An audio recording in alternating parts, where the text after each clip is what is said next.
multi-streaming today. That's a new thing. So we're multi-streaming. I moved my mic. It's now right here. I wish it was closer, but this is what we're working on. This is a big painting. This is me. I'm 5'10", and it's almost as wide as I am. This is how tall it is. Been working on this one for a while.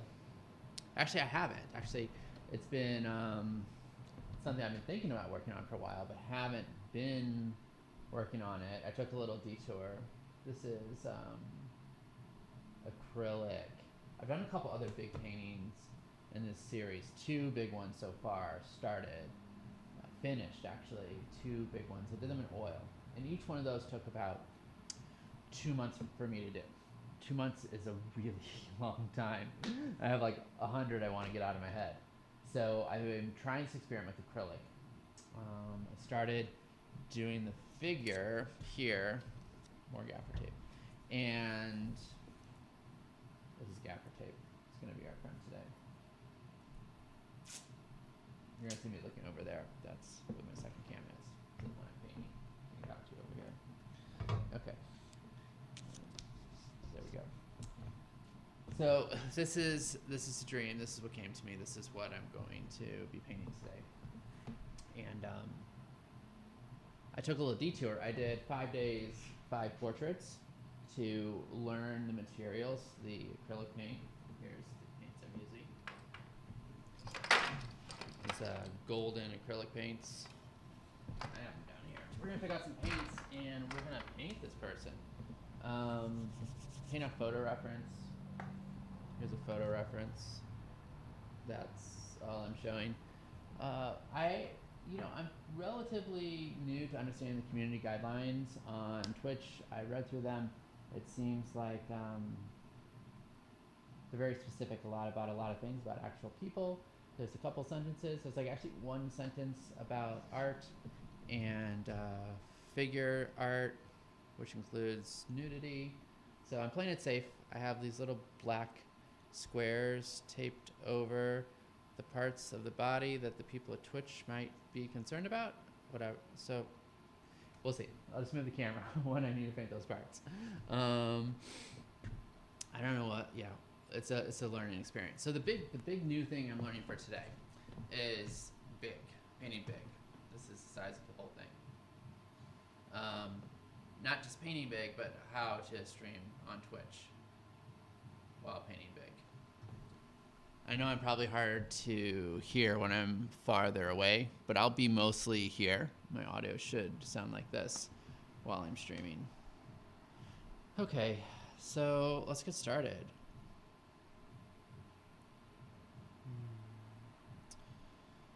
I'm gonna check in with my Streamlabs. Oh, here's something else to me to say. So this is Streamlabs. They have this tool that allows me to control some things in my stream from here, which I think is pretty dope. So I'm gonna set it up right now while I'm streaming, see if it works. I'm gonna verify my login code. There we go.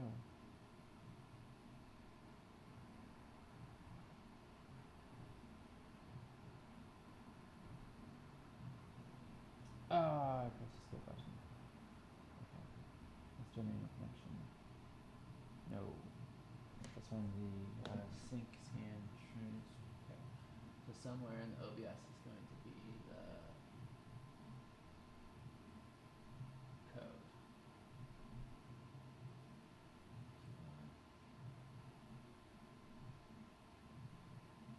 I'm not gonna show it on the screen. Small access. Yes. Tracking.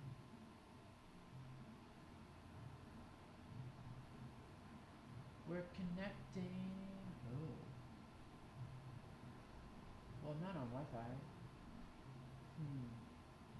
I'm tethered in.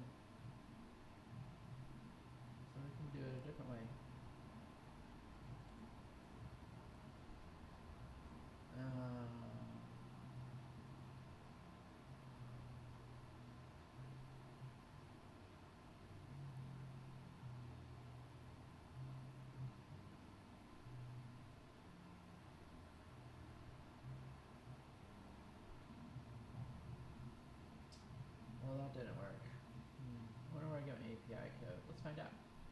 This will be a fun thing to do together. I'm going to spend 5 minutes on this, and if that doesn't work, we're going to paint. Thanks for playing with me. Every day, learning something new. Today, we're doing a couple things. So, let's look at my API code.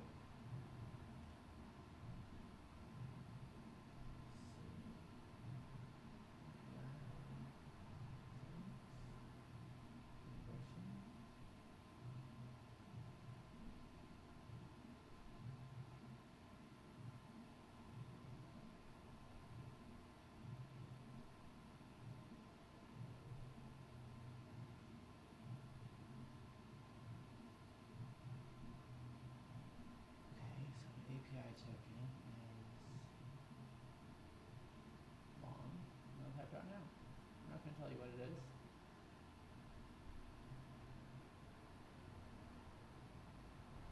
Type in my API token.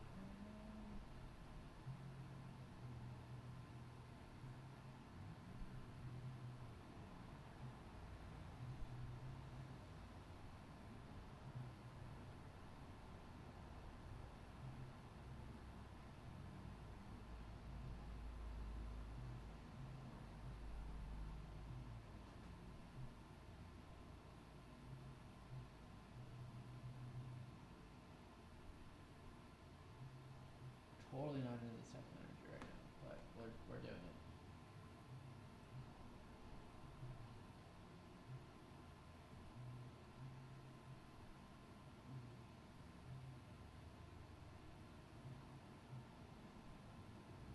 What is my IP today?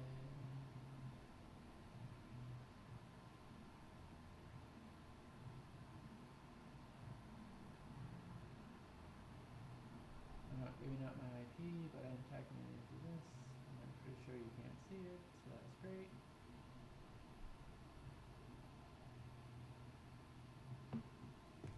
Okay, I just typed in all of this manual connection, and we're going to see if it works. And it did it.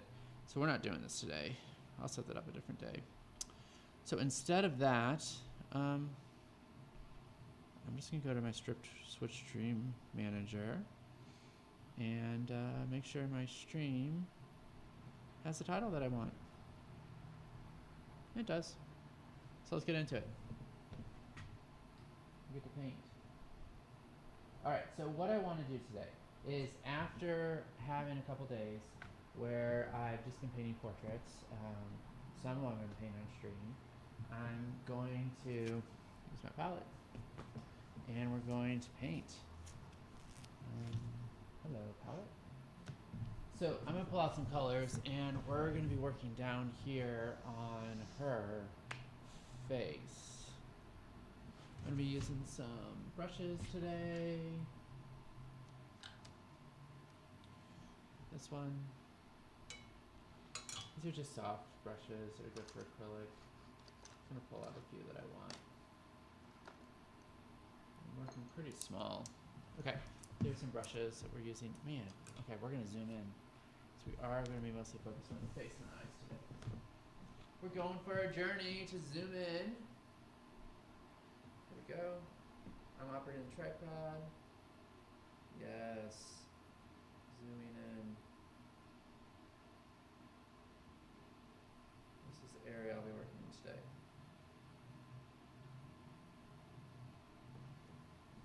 I'll move it if not. Okay.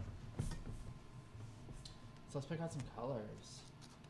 So Titan Buff for sure, because that is very similar to what the color of her skin is.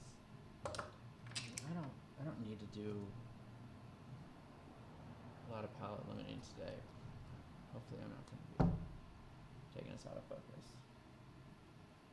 Okay, there's some Titan Buff. Oh, my mic is so far away down here. It's so frustrating. I think I'm getting a lapel mic. I haven't quite figured out how to do this large. Mic is nowhere near my face.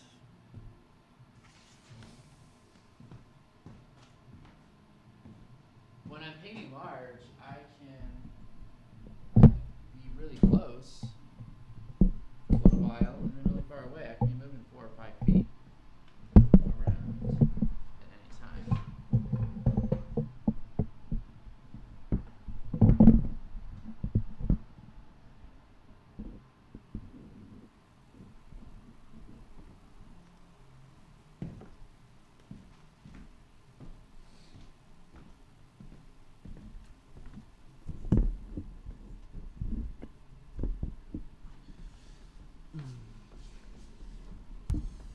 Okay, I'm back. This is bound to be a little bit better. It's not going to be perfect, but it is going to be a little bit better. Do one other change for y'all in the camera, so I'm not in it as much.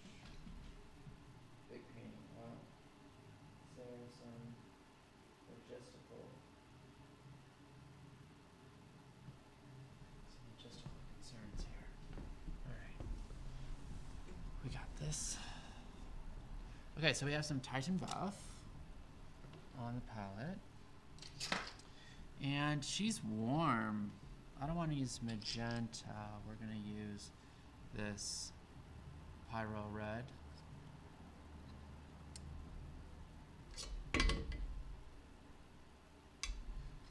Acrylic painting is so interesting in how quickly it dries. I've noticed a Pyro Red, it definitely dries slowly, and I like that. In addition to the Titan Buff, I'm putting titanium white down. And I'm checking to see, do I have those slow drying? I do. I have some slow drying titanium white that I'll be using. And we're gonna pull out the yellow ochre. And at some point, not at the start here, at some point I'm gonna pull out my yellow. I have some cadmium yellow here. Now we're gonna throw down this yellow ochre. I'm gonna wanna mix to the darkness, and I'm going to use burnt umber for that. I'm not using black. These are the colors that are showing up on my palette. We'll probably put in a couple hours here on this face. I know I can do a portrait in about 2 hours because I've been doing that all week. Remind myself, what's fast drying? Okay. I have some Golden Brand retarder here. This slows down the drying process. And I'm putting that into my yellow ochre. I have a lot of yellow ochre. I bought 2 tubes of it. It's like a favorite color of mine. And it's like, oh, I'm gonna get like 2 tubes. And I did. I'm using these 2 palette knives. So let's see what we do here. Mixing the retarder into the yellow ochre. Let's see it over there too. You'll be able to see even more of me if I do it like that. So I'm mixing the retarder into yellow ochre. Then we'll mix colors from this. Okay, and this is good for now. So looking at my reference, the pink of the lips, this was just a first coat. And the eyes, oof, I really want to get into the eyes. Okay, so let's start mixing. So I'm gonna take a little bit of the yellow ochre, mix it with a lot of the Titan Buff. It's actually like a 50-50 right here.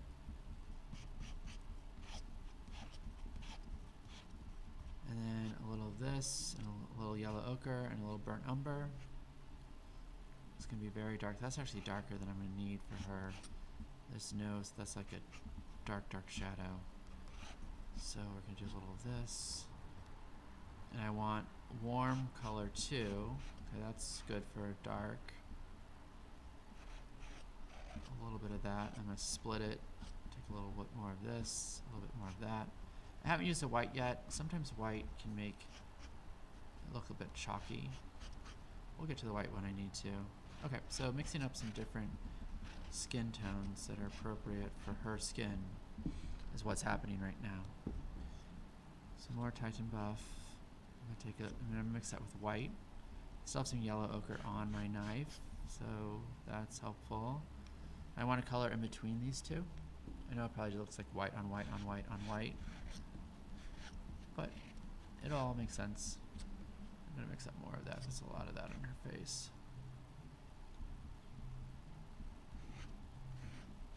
With acrylic, having some colors mixed up beforehand goes a really long way, especially if you can keep those colors wet. This is the way I would paint in oil, honestly. There might be a different way to paint in acrylic. But I'm taking what I know about doing oil portraits and applying it here. Now I want some of this to be hot too. By hot, it means adding a little bit of red. So I'm going to mix up a very light and warm color. And for the, I don't have any cool going on here. For the cool, I think for her body, yeah, I'll use a little bit of green for the cool. Okay, I'm gonna take just a dab, just a tiniest dab of this red. Red tends to be super powerful in changing, yeah, that was right. Okay, that was super powerful. So I have that now. I'm gonna split that in half, mix some white into the other part of it. I run out of Titan Buff. I'm gonna throw a little bit more on my palette so that I'm not hesitant to use that color. There we go. Titan Buff coming out onto the palette. Okay, I just put a little bit more of that on. And grab my water. So this is going to be a detail painting day. It's not going to be big motions today. Not going to be like big expressive painting. It's going to be more detail orientated. And I'm setting myself up for that. So I'm getting colors out that I'm going to be using. I'm preparing my mind for what I'm about to do here, which is some detail work. Preparing my body. I already did yoga today. I already meditated today. I have my materials laid out over here in this little tray. I want a better place for my brushes, honestly. Let's get a jar of water. Towel. Everything's just over here on this ledge right here, which you might even be able to see that if I turn a little bit more towards the painting here.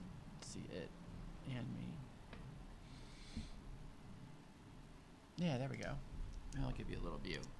I don't have a really great place to put my brushes. I've never really solved that yet.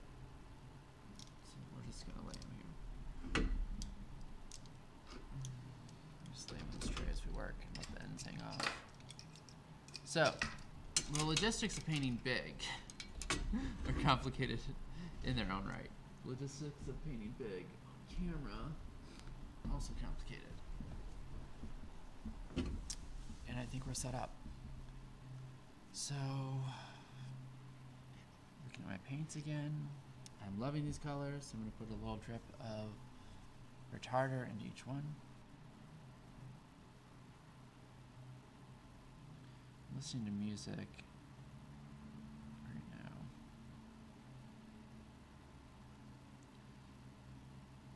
I like listening to music, and if I let you listen to the music, then my streams will get taken down off YouTube.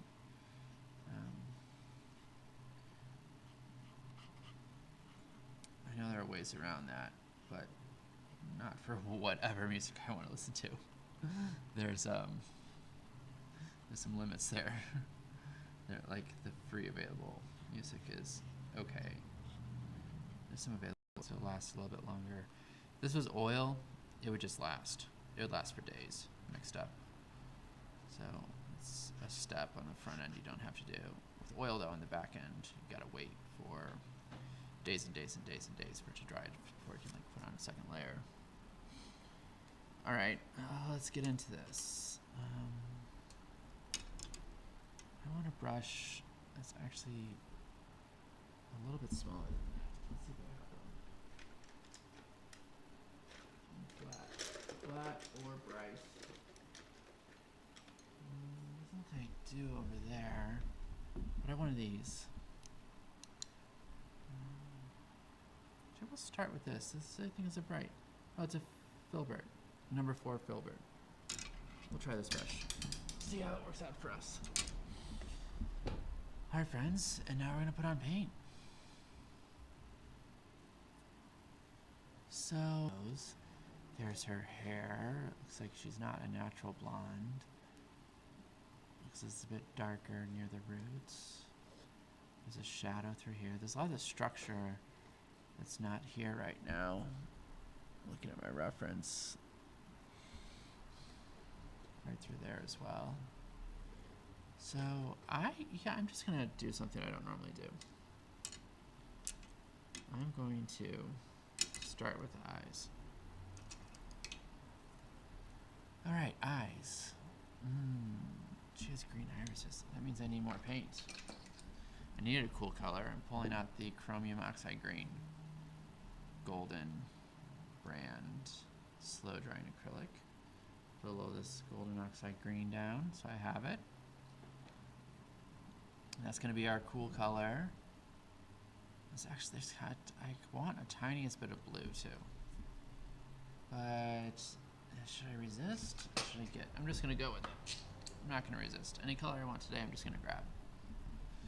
I have a pretty good command in this moment. I've been doing limited palette earlier in the week, which is this ridiculous experiment with only using 3 colors, trying to paint a full portrait. As you can imagine, it was hard to do. I really did not like how it turned out. But it was a fun experiment.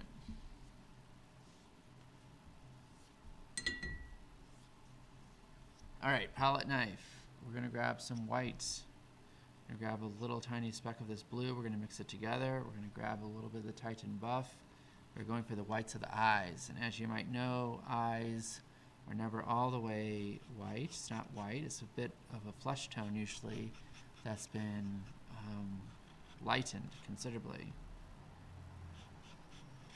Okay, so I have this color. It might be enough to get it done. So I'm on my palette knife. I'm going to pull it off the palette knife first.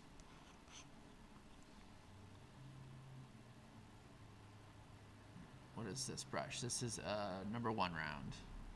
It's kind of a huge brush for what I'm doing here. I have a smaller brush nearby that I use only for eyes. So just mixing up the color that I want and then putting it on the board. It's gonna be a lot of different colors, a lot of different color changes, and my body is like twisted. We're gonna lower this stool. I have one of these like doctor's office stools that you just spin to lower. It's great. I can adjust my easel too, but as you might expect, adjusting the easel with the painting this big is a big deal. There's clamps and counterweights and stuff. Okay, so just boxing in. This will dry quickly, and I'll be coming back over the top with other colors. A lot of color change is going to be happening on this face. There's so many different planes to it.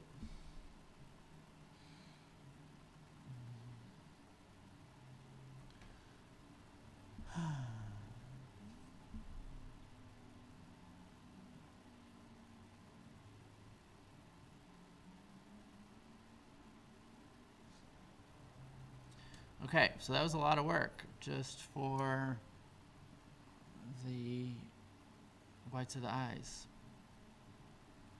But that's how it goes. You do a lot of mixing to get the color you want, and now I'm gradiating it. I'm doing a bit of blending by just mixing up the other color I want for that part of the eye. And I know I'm shooting over. I'm intentionally shooting over the size that it will be ultimately. And I'm not going to use this color anywhere else. It's unique on her face. And I'm using full color today. Okay, next up, I want to do these super translucent irises, which I'm going to get some green and some blue. Mix the 2 of those together. It's pretty good. A tiny bit of this brown. And what I'm going to just swirl it together. I'm not going to do a full mix. That way what's coming off my brush is going to not be a single color. It's going to be a mixture color. So here we go. I'm going to work on painting the iris. Now some of this is already dry, which is nice. And the iris we're only going to need, I'm just going to paint through. I'll do the pupil on top of this. I'm going to paint through. When I'm working in Procreate, one eye takes about an hour. That's in Procreate, where I have a ton of control. And undo. So it's possible I could be working on this eye for an hour. I might even pull out my 20-0 brush today, which is tiny. It's super tiny. I only use it for eyes. So it's pretty new still too. Alright, we're going to, this will be cut off later as well. Like I'm going to cut the top and the bottom off when I draw the eye, when I paint in the eyelids.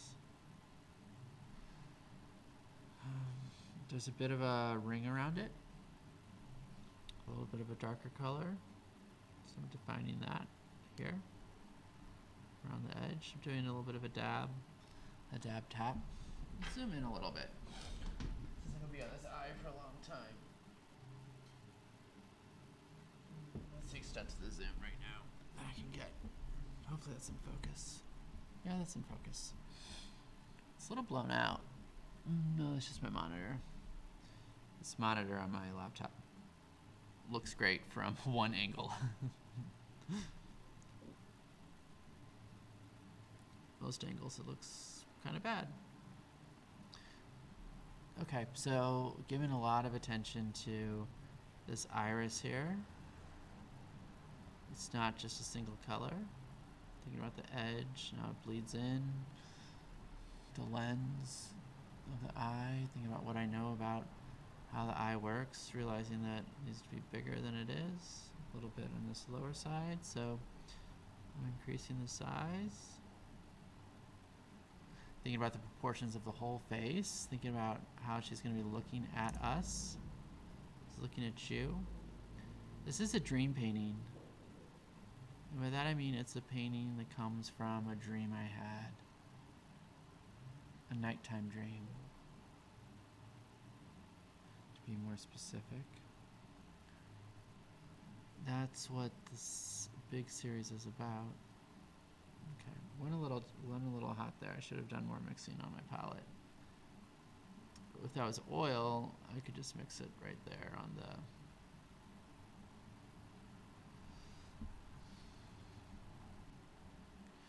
canvas, but it's not.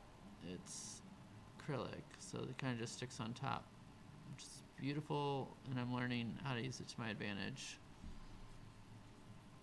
Let that dry for a couple seconds.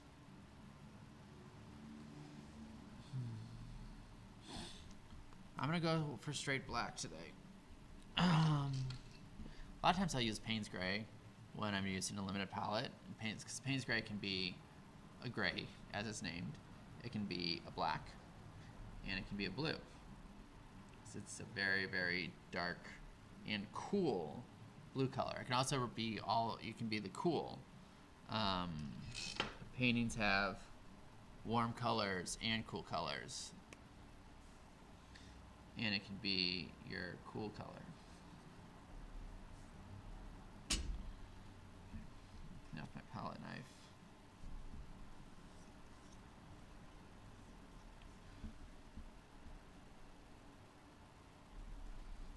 We're gonna, black I bought a big tube of fast drying. That's what I have. Okay. So black of her inner eyeball. The pupil. Are we ready? Let's wait a second to come to that. I'm gonna use the black also for her nostril here. Doing some measuring.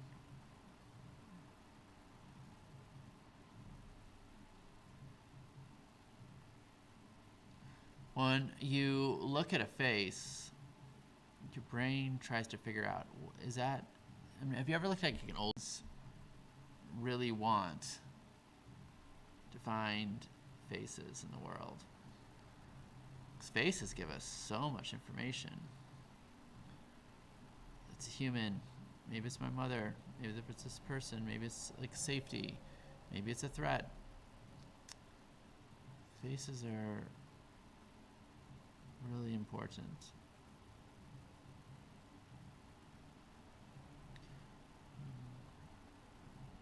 I'm missing my drawing a little bit here.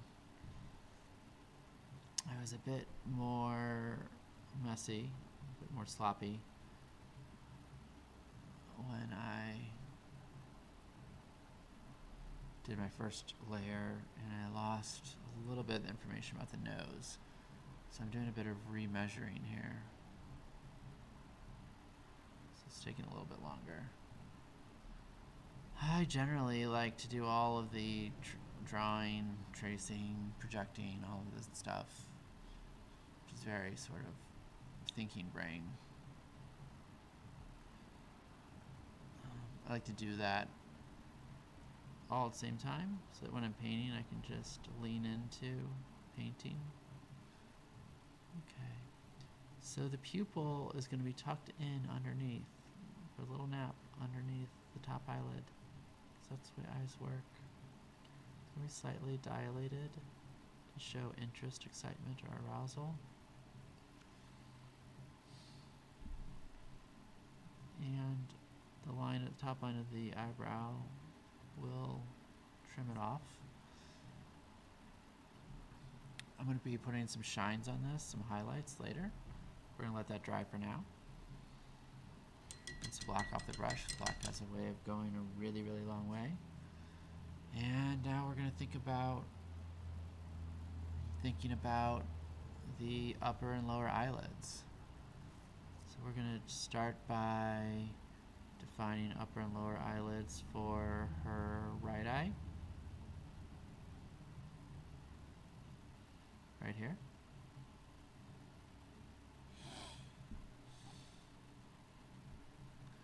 Hey, Big O, thanks. Thank you for the shout out. I'm liking it. It's big. So this painting is about this woman who is a translator. She's a traveler between the real world and the dream world. And there's this big portal over here, which I'd have to zoom out for you to see more, which I'm happy to.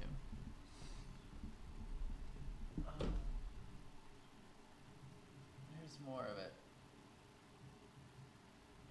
There's a whole ocean. There's a whole bit about the ocean that I'm going to be doing as well that isn't even in there yet. Clouds and ocean is in one of the underpaintings. It hasn't yet been defined in this version of it. What are you up to today?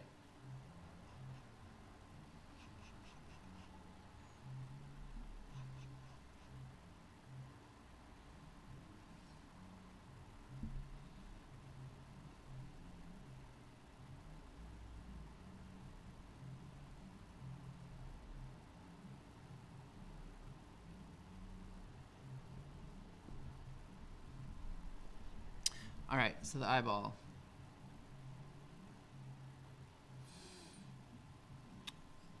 That's in place, and we're going to work on defining the top line of the upper eyelid. Actually, before I do that, there's always this little spot right here, which I love painting red. It's a reddish pinkish color. I'm going to put a little drop of red in there, so my eye is drawn to that. And then I'm going to use that lighter color we mixed up earlier.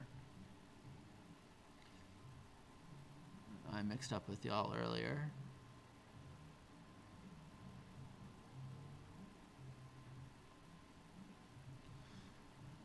That's good. And there's only just a sliver of the white there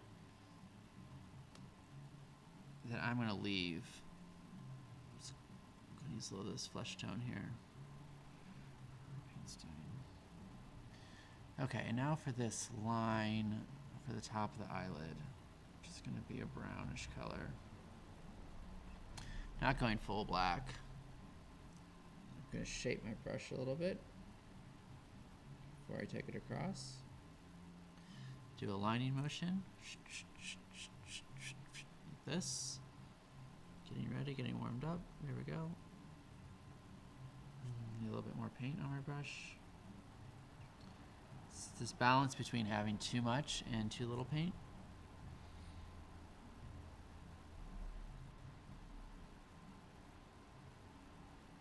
Okay, like I mentioned, we'd be cutting off top of the eyelid, the iris, which we just did, in the pupil. By defining this upper lid that actually goes over.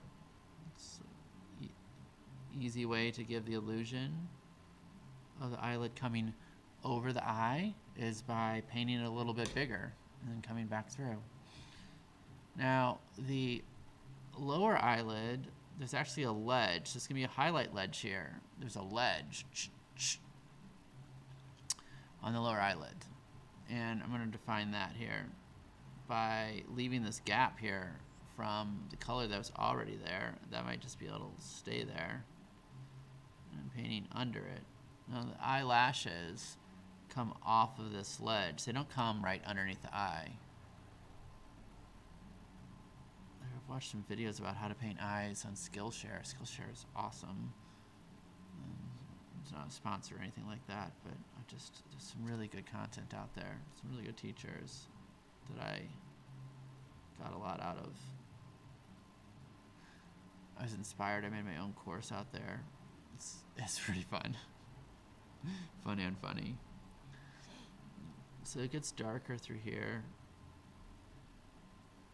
Having pretty quick value changes as I go across the eyelid gives the illusion of curvature.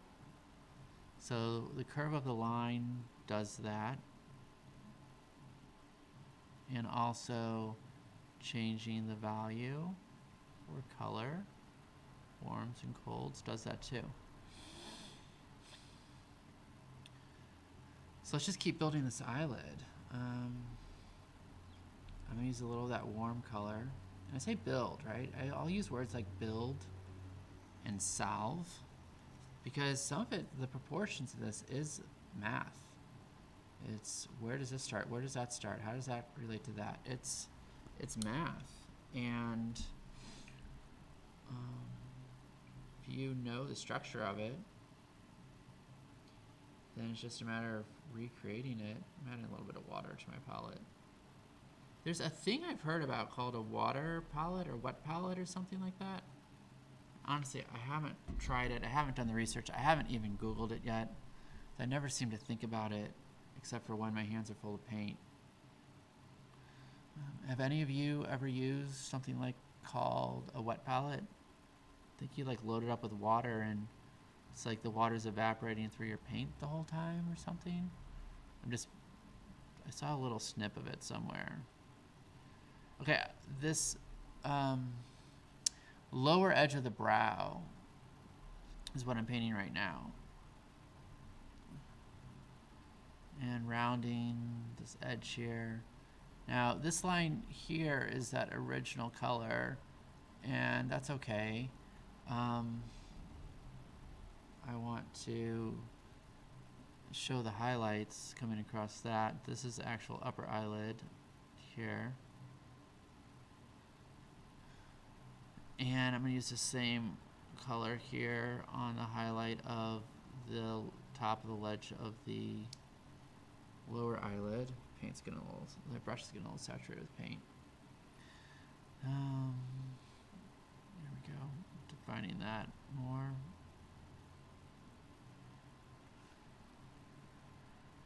Painting is a really fun skill. And I'm not particularly interested in painting just as a skill. I don't want to paint something just to look like what it looks like. That's not interesting to me. One, it's kind of frustrating to spend so much time on it. It's possible. I can do it. I've done it. There are things here in my studio that clearly reflect that I've done that before. And it takes a really long time and a type of energy that I don't necessarily want to bring to my painting. But the skills the skills of being able to use a form and figure and face to convey meanings, to tell stories, that is something that I want to hone. And so it's a balance between learning skills and saying, okay, well, I'm going to take an hour and paint this eye and spend 20, 30, 40 hours like learning and practicing how to paint eyes before I paint this eye. Right? Those things are worth it, right? It's worth it because it gives me a tool in my toolbox to do, to convey the meaning. I have a clear message and meaning that came to me in my dream, and that's what I want to convey in this painting. And I could do a completely abstract painting that would convey that message as well, and I would clearly see it. And abstract paintings can sometimes be harder to interpret, and there is a bit of a higher barrier of entry into anything that someone's like, my 3-year-old could paint that. Here, look, my 3-year-old just painted that, right? Like, that is something, that's a conversation, like, as an artist, I don't really want to have with my viewer. So me learning how to paint this way, how to paint parts of my painting in a more realistic way, to convey to you, the viewer, the message, totally worth it. She's wearing some kind of eye makeup. I wonder how I want to honor that. I'm going to honor the idea that there's some kind of eye makeup going on her upper eyelid in the reference. I'm just going to put a little splash of blue, just a little bit of blue. And I'm going to come back and redefine that upper lid that I painted over a bit, just upper lid line. Get a little bit of space from this. Keep my body stretched. Keeping my body in peak physical condition is essential to being an artist. I don't need... Okay. There's a structural problem here I want to fix. Her cheek is too large, and I'm going to cut it off. Cut it off by putting more of this Titan buff into her arm. I don't even think I owned this Titan buff color when I think I just had white and yellow ochre before, but it's mixing okay together. A lot more options right now. And I'm learning more about how these acrylic colors work together. My reference photo, there's just the tiniest little bit of indication of an ear, and I'm going to skip that because it was going to be too complicated of a story to tell. I don't need a paint to reference exactly. I can use it for the parts that I really want. There's a look in my reference photo that I really like. I wonder if I could get this into my OBS. I'm going to screenshot it. And then open up Google Photos. Make sure it's awake. And then wait for it to sync. It should sync over in a few minutes to my, should sync over a few minutes to my PC over here that I'm streaming off of.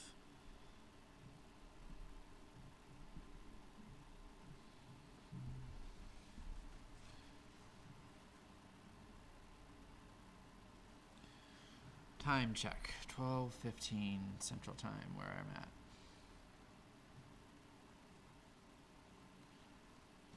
Okay. All right, that's there, it's happening. What do you think? What do you think? Does it look like an eye from where you're at, like the before and after? Like, it was just yellow. It's just the color of what was underneath.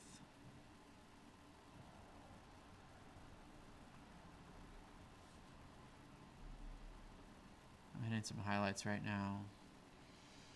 Ooh, some nose structure, sure. There's a highlight that goes across the nose here. So references for me in my phase of where I have to put my energy, references for faces, really helpful to me.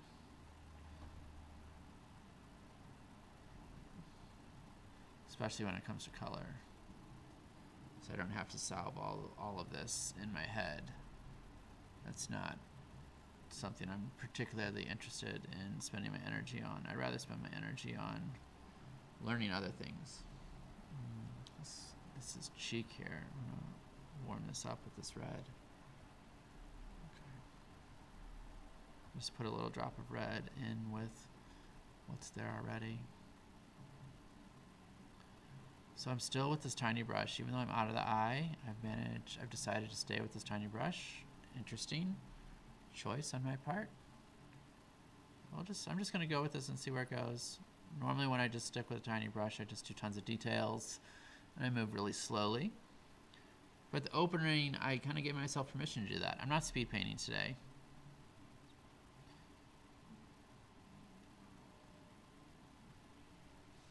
I'm choosing to use some very specific types of imagery to get across a very specific type of feeling. And eyes, right? Eyes, eyes, eyes. Window to the soul.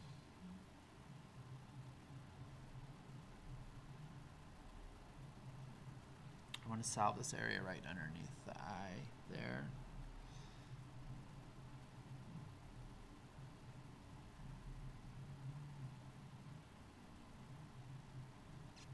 I want to use a little bit of this green under there too to cool it off.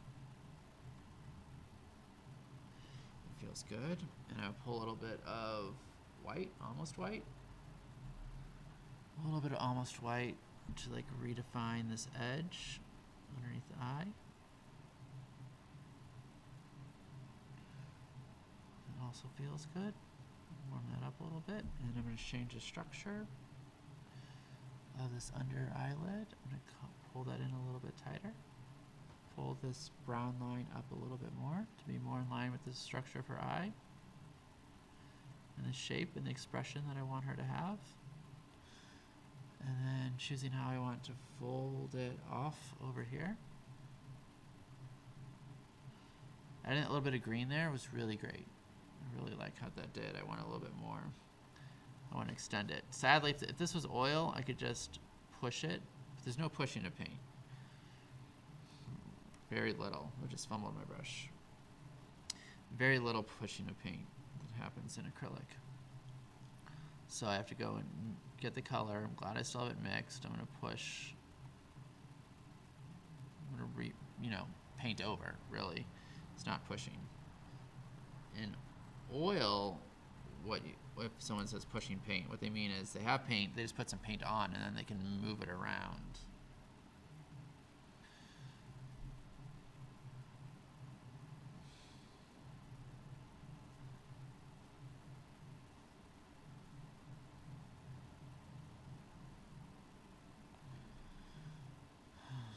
Moved into the nose a little bit. Nose is made up of 3 planes.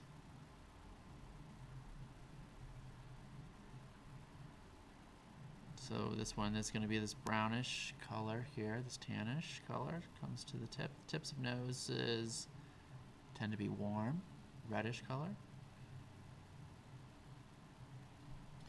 This is under the nostril, so we're going to use a little bit of this green, which will cool it down. Actually really relating to her. My skin tends to be a greenish color in the cool parts as well. We seem to have similar complexions or skin tones. Mine is a bit redder in the face though. Okay, I'm continuing to use a little bit of this green mixed with a little bit of the brown to paint this other side of the nose. And the green, like, very quickly drops it back, just using color. Now, it won't be that way forever, right? Where it's not going to be, it's not going to look like she has a green nose, like, in the end, definitely. But we're dropping it back. You are along this ride, on this ride with me. You probably just saw it drop back a little bit.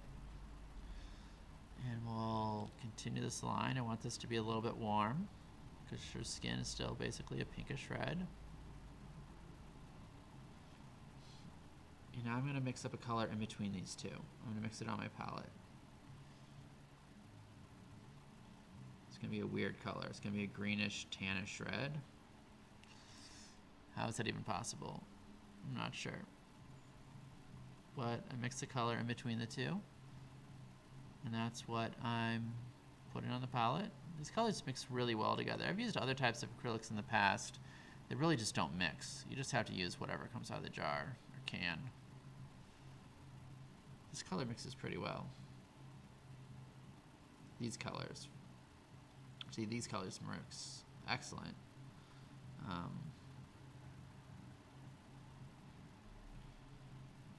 I'm mixing up this darker brown color here using the burnt umber and a little bit of the green. It was a chromium green oxide. I'm going to connect in with that green over here. Got a little ahead of myself with the brush strokes, so the brush is small, not enough pigment. Come back in with even more pigment.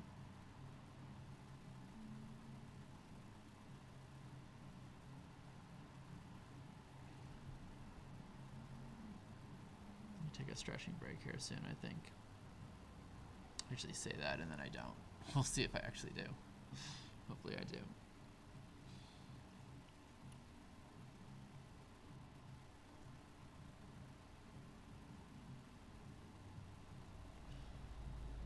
Okay, sweetheart. I want to mix up a color. A warm brown. A warm, medium toned. Warm, medium. Oh, yeah. This is what I want.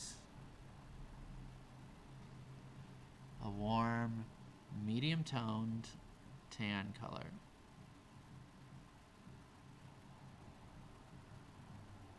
I'm going to put that around in this area. And not because the bridge of her nose is a lighter color because the light's catching it.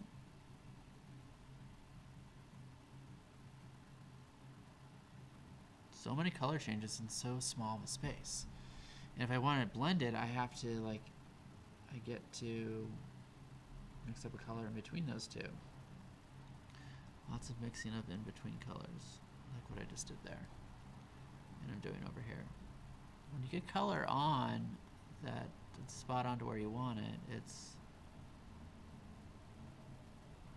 sometimes economical to go and use it in other places where the color is also used.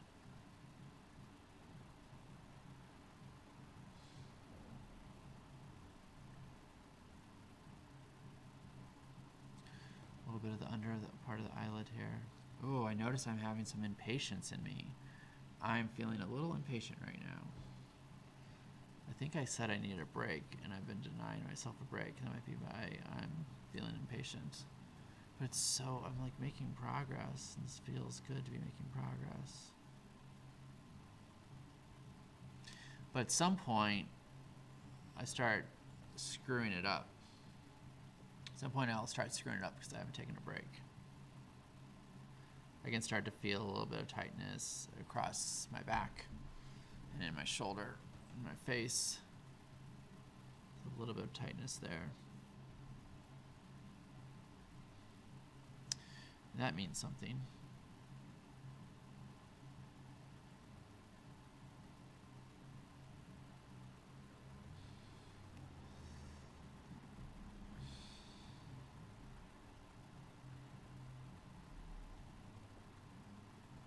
So many plane changes, so many color changes in such a small space on a face.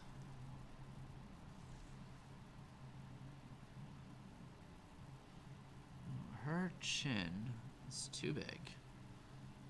I'm going to cut in where the underside of the chin is going to be. Bring it up a little bit. Then we go back to this whiter color, this Titan Buff, and trim this cheek a little bit, like I did up top, because I want to have more control. I can come back into it if I need to. I think I can make it bigger. Right now I'm going to trim it back.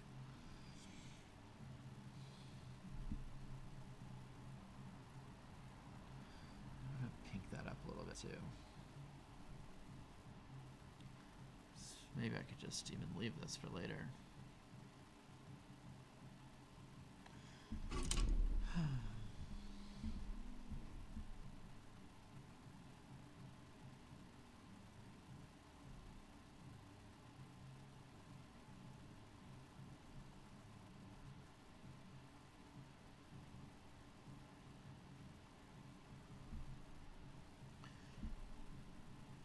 If you look at this up here and this over here, you can tell there's a lot more energy and expressiveness to that.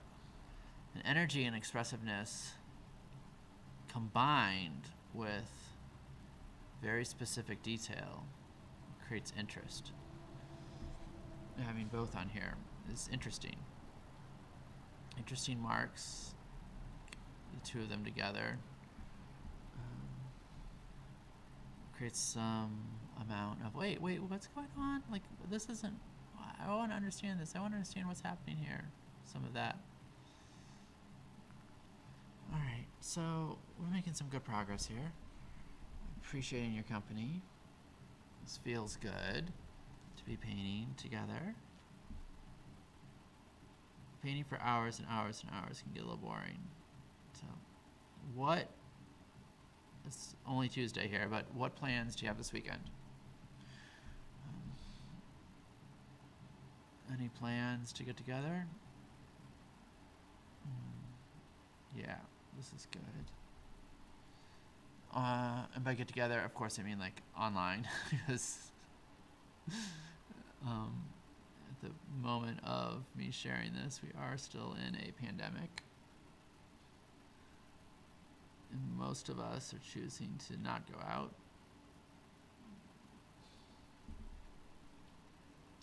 If you're watching this, you're probably one of the people who's choosing to spend time indoors until everyone is vaccinated. God, I hope everyone gets vaccinated. And there won't be some big thing like, I don't want to get vaccinated because, I don't know, some reason someone makes up. Because I don't like wearing my seatbelt. That's all I really hear. It's just like, I don't want to wear my seatbelt. I don't want to wear a bicycle helmet. It helps all of us, bro. It helps all of us if we just play by a couple rules that we've all kind of agreed, like these are rules we want to play by.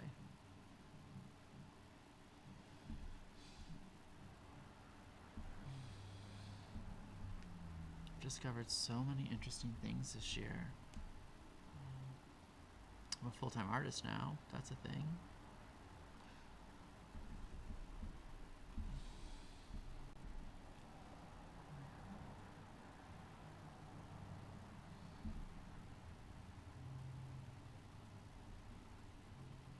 Full-time artist, part-time coach.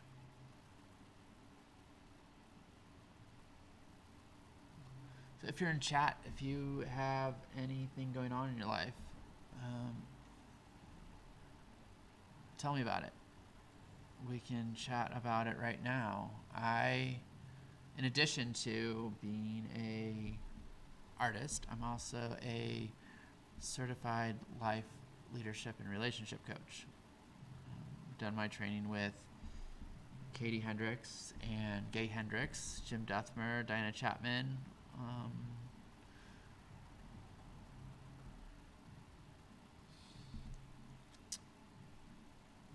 And a big part of what I do with my life is coaching and facilitating, doing a fair amount of that around creativity, recovering creativity, getting unblocked, discovering what's keeping you from fulfilling your life's purpose. So let me know what you have, what you're coming to with today. Like, how are you arriving? What's on your mind? Is everything perfect and happy and you have no complaints? Or is there something that's bothering you? Something that's taking your attention from you focusing only on what you're most here to do. Maybe you don't even know your life's purpose yet. Maybe you haven't found your calling. That's something that I enjoy helping people with too. Me, in my life, I've been working on identifying my upper limits around artwork. I'll have a night when everything goes great in the studio. I'm here till 2 a.m. I'm making this beautiful painting. Oh. And then the next day I come back and it's flat. Like, everything is flat. The world seems horrible. I don't have any energy. I'm struggling to make art. The art I'm making looks bad. And it's just, just one sleep prior. I was on the biggest high of my life. This up, down, up, down, up, down. It comes. Gay Hendricks, my teacher, coined the term in his book, The Big Leap. You may have read it if you've ever read any leadership coaching books, life transformation books. You may have read this one, Big Leap. Not highly recommend it. Big Leap, right? So he calls it upper limit problem. The idea is that we all have this limit to how much happiness we think that we're allowed to have in our life. There's these studies about people who are salespeople and how their sales targets, what they try and hit, people have a set amount. There's a set limit. There's a set upper limit to how much they sell, right? And it's not just about money. It could be anything. It could be happiness, relationships, physical fitness, personal health. Like, I've said things like, oh, wow, I haven't been sick in so many weeks or so many years. And the next thing I know, I'm sick, right? And there's a story, right? If I dig deeper into that, there's a story that says I'm not allowed to. The world is hard, right? It's called the myth of matriarchy, that you have to work hard to get what you want. If you don't work hard, you're not going to get what you want, and whoever has the most hustle is going to win. That's complete bullshit. It is. What is true for me is that being in alignment with what I'm supposed to do, doing what I'm most called to do, produces the most results. It gives me all the abundance that I need to continue working, moving through this world. And then I share it abundantly with others at every opportunity I get. I joined Twitch because there's a whole world of people on Twitch who I want to connect with. I want to connect with you. I want to know you. I want to know about you. I want you to know me. That's why I'm here on Twitch. Instagram. Oh man, Instagram. I took a week off Instagram. It was so great.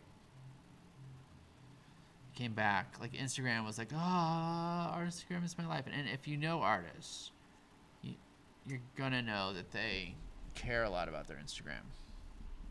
A lot of artists, that is their connection with the world. I mean, I love seeing all the art on it, and there are times when I get caught up. I get hooked by how many followers do I have?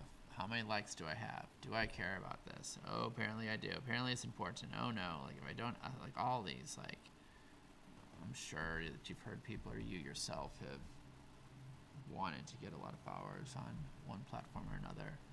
Really, I'm just looking for one follower, that one person who most needs to hear what I'm having to say. at this moment.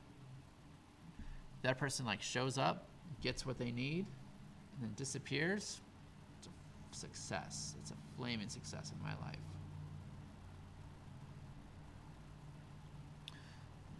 I'm loving these colors, but I'm also finding that I don't want to take a break, because if I do, I'm going to have to mix up all these colors again. It took like 15 minutes to mix them up. Alright, okay, let's hopefully, accidentally see a nipple here. Just have to pull that paper back in order to paint this line of her left shoulder coming up against her, or cut off by her breast. That's a thing, right? That's the thing about the world we live in, that female nipples are evil, and somehow we've been led to believe that female nipples are somehow evil. Wrong. I don't know. There to protect men. We do so much stuff to try and protect men from whatever they need to be protected from.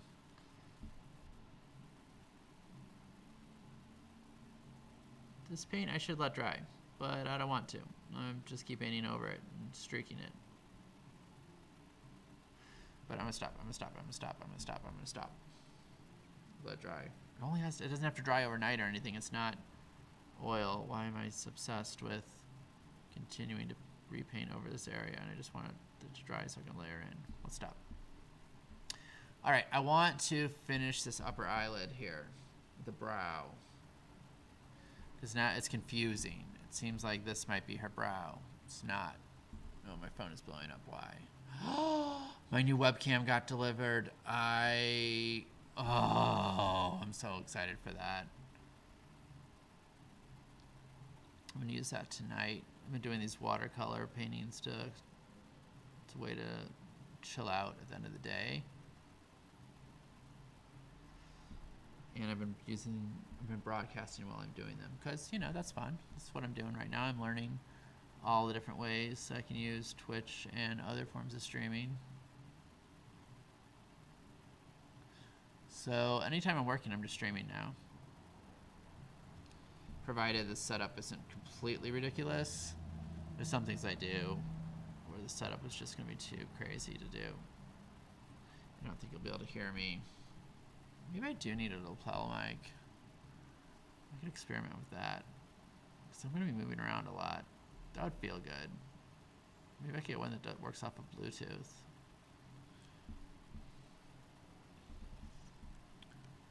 So I'm rolling over her brow.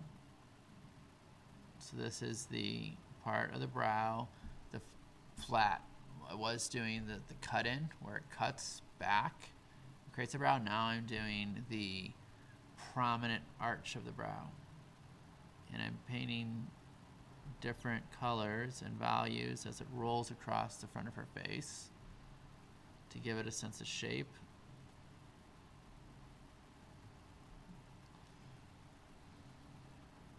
Doing an in-between color here, just tan. So I have all of these different tans, flesh tones mixed up on my palette, and I'm picking different ones constantly as I'm moving through this. That's how we blend in acrylics. At least that's the way that I've learned how to do it. Okay, now I'm going to do these eyebrows. One more yellow ochre.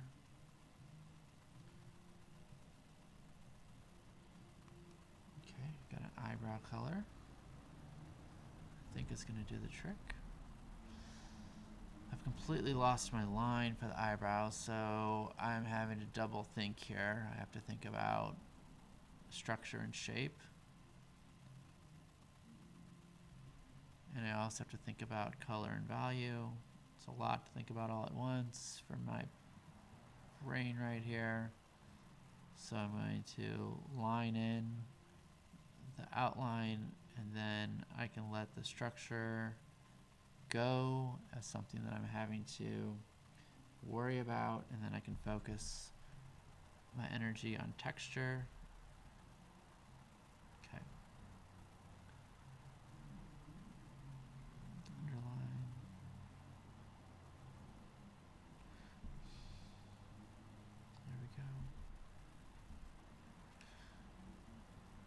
gonna put this a really dark color. Actually popped a little bit of black on my brush for that.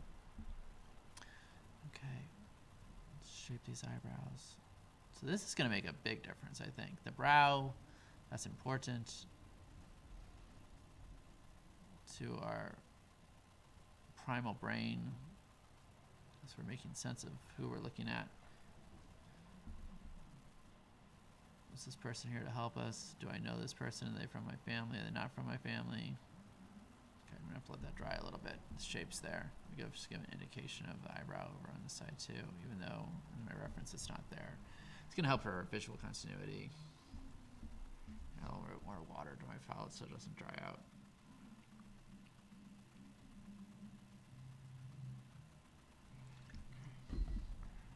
All right. This is coming along. There will be another pass at some point that we'll do highlights and shadows at a different point. I may even do another refining step. We saw how this looked before versus what it looks like now. It's a big difference.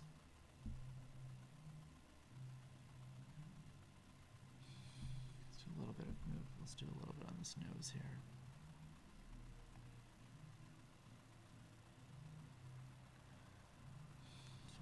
Midtones.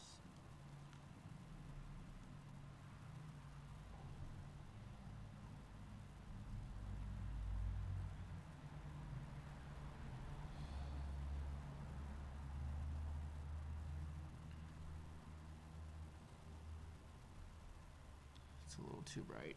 All right, I went too bright, so cool. We'll make it darker. That highlight. Sometimes you just gotta get out there, try it, see if it works. If it's not the right color, then just come back and try it again. You can always even wipe it off if you need to. Nobody gets the right color right the first time every time. Kind of guess. What do you think it's supposed to be? Put it on. If it's a match, great. If not, sometimes you even come up with a happy little accident. Then you get to play with that. Sometimes I make accidents and I just give them homage. The accident, I will then like outline it. I'm like, okay, you're here. I'll like get a marker and put an outline all around it.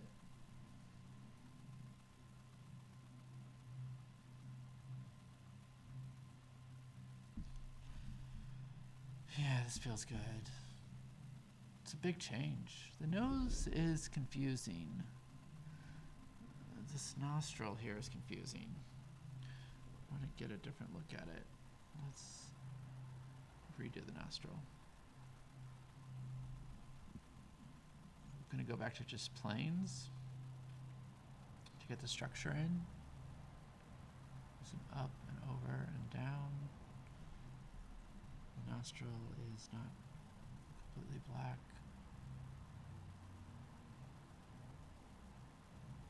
Comes up too far over here. This is that spot that I had lost the line drawing on and was trying to measure while I was painting it. So now I'm just going to shape it into the nose I want it to be while using the reference.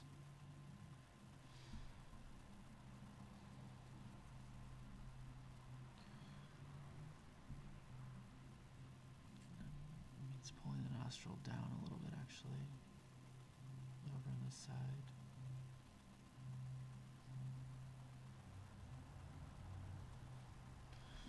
That's better.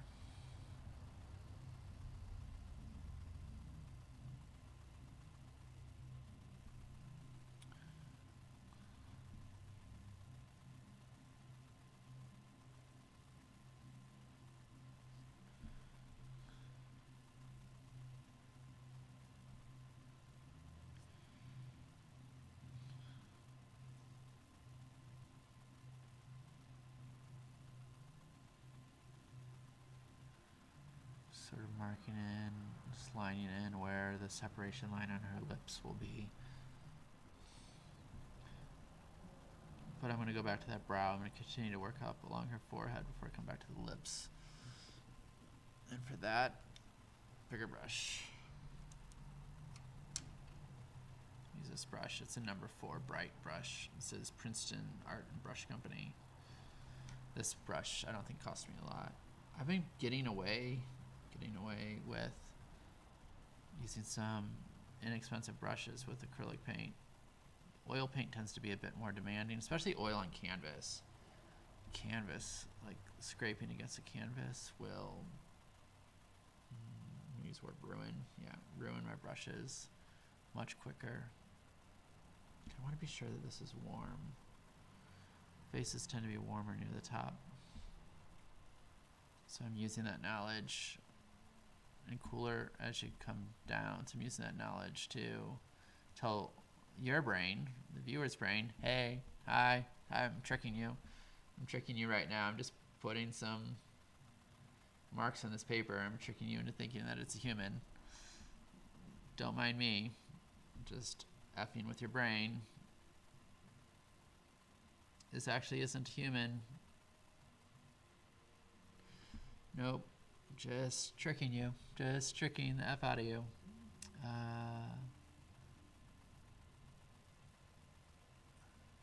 Because I know a couple things about how the brain works and how faces work.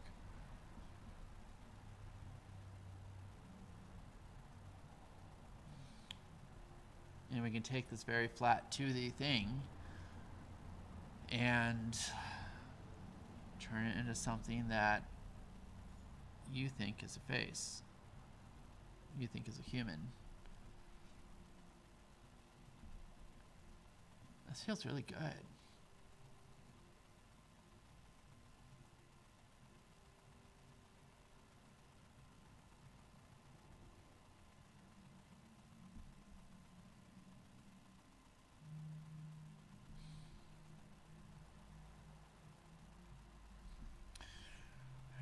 Forehead doesn't have to be perfect, right? It's just a plane and it rolls, so give me some indication that it's rolling. By rolling I mean like turning in space.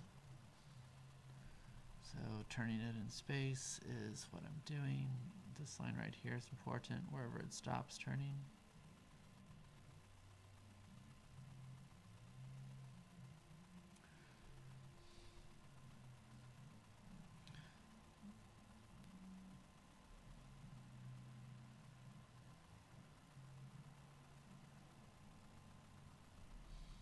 Some admin work I'm going to do today. I told myself I'll do it after. It's really not a reward, but I'm letting my artist play first. And after my artist plays, then hopefully it will allow me to easily and quickly, without a lot of blockages or like, oh, did I get this right? Is the wording right? All that, you know how it's doing right in like emails, you can slow down. It's not, I don't have to do a lot. I'm gonna make a new Slack room for this new cohort, and I'm going to send the email, and the roster is not 100% finalized, and that's okay. For people who are definitely in, they're gonna get the email. I'm gonna let them know that I have an open slot, and find someone to take it. Just had a thought of someone who might be interested in that. Okay, brush time. I'm going to drop this into my paint jar, and I'm going to grab my nice brush. I love this brush. This is a 00 Monarch Round Winsor & Newton, made in England. It's made out of mongoose, but not real mongoose. Apparently mongoose are endangered. And so it's made out of synthetic mongoose hair. What a thing, what a world we live in, that there is such a thing as synthetic mongoose hair used in brushes. I'd avoided these brushes for a while because I thought they were natural, because they're in the natural brush section in the art store. I generally try and avoid natural brushes because raising animals for the purpose of harvesting them for human consumption in any form is just something I try not to support when I have the option.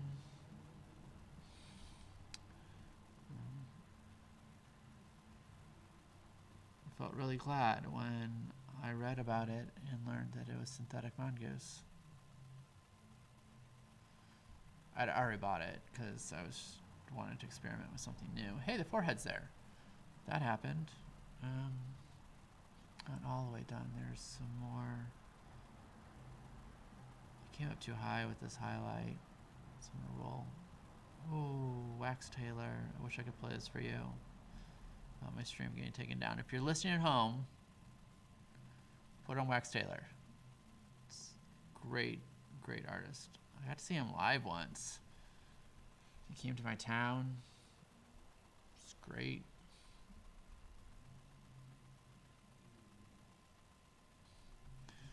All right, now I can come back to that eyebrow. Remember like 15 minutes ago? 4 minutes ago? Love it, love it. Now the lips. For that, I'm gonna mix. I don't have exactly the colors I want. I'm gonna do some white and some red and some Titan buff.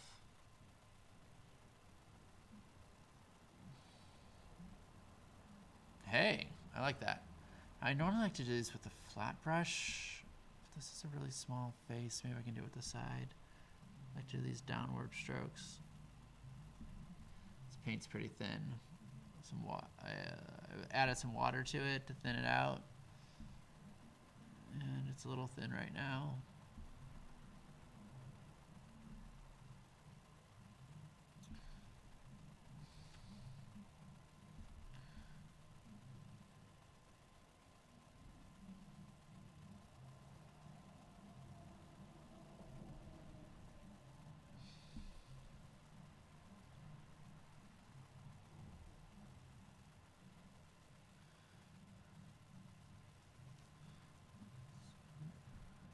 Red right there and right there. I have a little blue, which I'm glad for. Make a little bit of purple, a little bit of blue left on my palette. With a little bit of that on it just for texture, I'm going to make these strokes down the lip. The lip definitely has a structure of coming down and then back in under the bottom lip. And it's not, there's these cracks in the lip. There are cracks in the lip. There are turns in the lip. Get a tiny little dab of black just to put right there to mix in, to like have this gray out. There's already some white in it, white and black. Make gray, gray desaturates. Rolling right here. I'm going to use this burnt umber to do the shadow underneath the lip. And I'm going to blend it by choosing lighter colors. Moving down the face. Striations. I'll come back into the upper lip. It's going to be slightly darker. This spot right here is actually really hot, right? Very dark against very light. That's how we read things sometimes. Okay. I'm just wondering how long I'm going to be painting for. Okay, you know, this takes time. And that's okay. I'm not going to finish this painting today. There's a reason why the last big painting I did of this size took 2 months of painting on it 4 or 5 times a week. They just take a long time. A lot of detail. If I'm just painting a portrait, there's a limited amount of detail, limited size, limited thought process for like how all the pieces of the painting work together. This is one piece.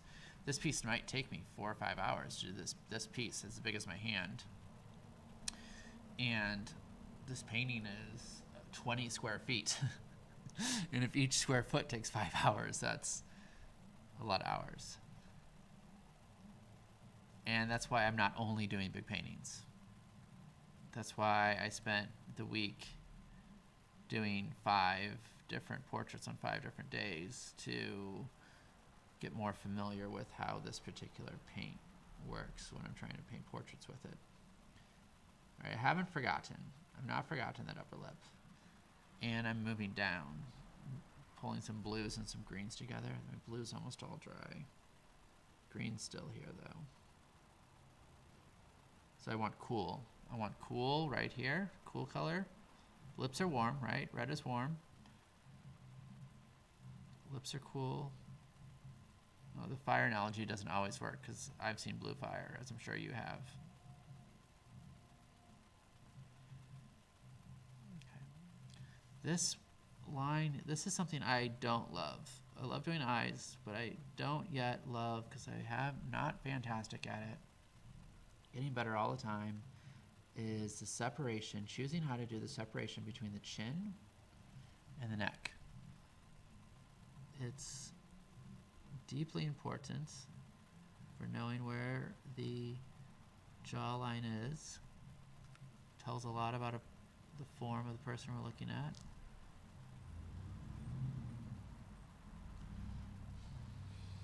Okay. I felt compelled just then, if I was doing a very expressive painting, I felt compelled to pull out blue and put a lot of blue on this painting all at once, and I resisted doing that. Just letting you know what's happening over here. I'm having to restrain myself, restrain myself. There's a lot happening right here.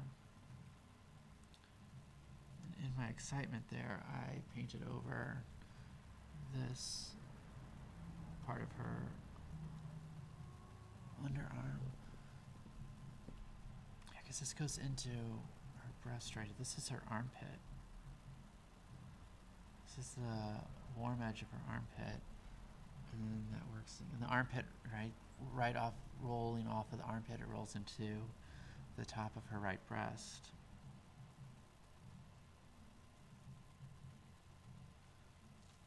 Okay.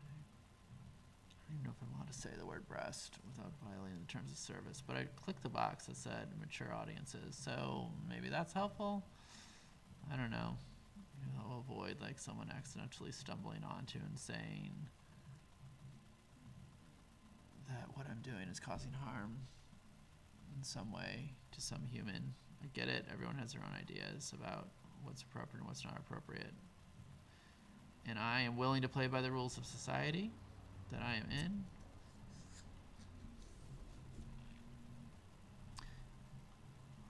In order to participate on this platform and other platforms and share, and there's different messages appropriate for different people all throughout time, different arenas. And I generally don't censor myself anymore. And I'm censoring myself a lot right now. Am I willing to censor myself to be on Twitch? Obviously I'm here, so the answer is yes, I am. Not willing to censor myself entirely. So I guess how I'm dealing with that is saying that I am actively censoring myself in order to be on Twitch. And I am uncensored in other places. My website is all mine, as long as I obey the laws of my country, which are pretty open to expression, all types of expression. Then I can put whatever I want up there. And I do. And you can check out my website. It's linked somewhere, I'm sure. Just my name. My name is Jason Hansen. You probably type on my channel name. Just take off the art and add a .com. You know the internet. You know how all that works. You can find it. There's art there. This painting will be for sale. If you want to buy it, let me know. I'll sell it to you. You pay for shipping. And I have a price list, so I just have to check the price list based on size. These dream paintings are the most complicated, take the longest amount of time, and are my highest price on my price list, so just don't be shocked when you hear what the value, what the price is.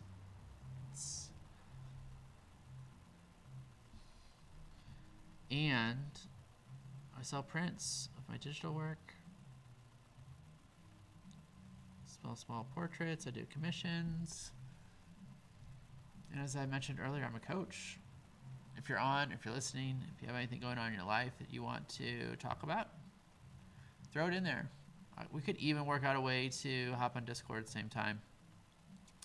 If you're not opposed to like learning live in front of others, you can work your issue. You will walk away feeling different. Maybe just pissed and angry at me. That's a possibility. Or maybe there'll be some shift in you. That's some jargon from the coaching world. Shift. Feel your feelings. Notice your projections. Become willing to shift. Identify your old, form your new story. And then commit to your new story. It's really powerful. I'm just absolutely in love with this idea that came to me in a vision of having a Twitch channel, or a live stream of any kind. And in that live stream, just coaching anybody who comes with an issue. It's a lot like the seminars that I take with my teachers. They do that, but you have to pay hundreds or thousands of dollars, or to work with a coach. And some of these coaches that I've worked with, coaches that are working in this space, charge hundreds and hundreds of dollars, up to $1,000 an hour. And these same methods that I used to coach with are used for CEOs, leaders, musical artists, people on tour fighting with their band, relationships, somebody who's just stuck doing the wrong job, just feels stuck and unhappy in their life. I think on Friday nights, it's a good night for that too. And then they could go into their weekend feeling a bit more clear. That seems really fun to me.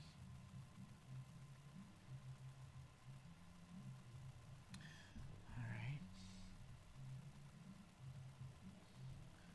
So it's upper lip. Time for the upper lip. I just thought that phrase, so people say stiff upper lip. What the F does that mean? Does that mean don't cry? Does your upper lip quiver? My upper lip can quiver when I'm about to have my emotions. About to experience, about to get to have my emotions. I like that. I like that a lot. Instead of feeling your feelings, I get to have my emotions. I'm gonna take some time and I'm gonna get to have my emotions. Ooh, I want that darker. Just a bit darker. I'm mixing some more of that burnt umber.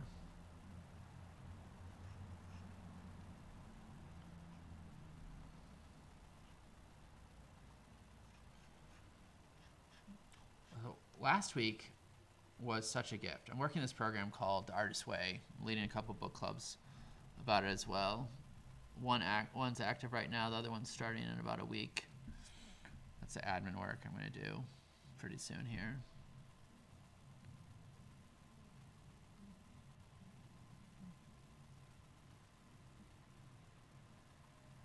So these book clubs, it's for this book called The Artist's Way.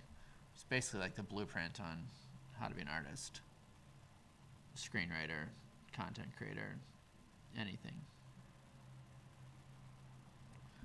It's fantastic. Maybe I could do one for content creators on Twitch. So I do interviews, or I know the people before they get into the club, and then we're going to meet for 12 weeks, 6 weeks, and then we take a little, take stock of, how it's going, decide who wants to continue, make changes, and then we'll continue for the other 6 weeks for a total of 12. We do a little, sprint 0, meet and greet week 2. next one starts. It's actually, I have one opening. I have a person, two people I've extended invitations to, who I think would be good for it. I'm not sure if it'll work with their schedule though. The third person I'm considering floating the invite to. Which I should do that. That's some more of what I'm gonna do this afternoon.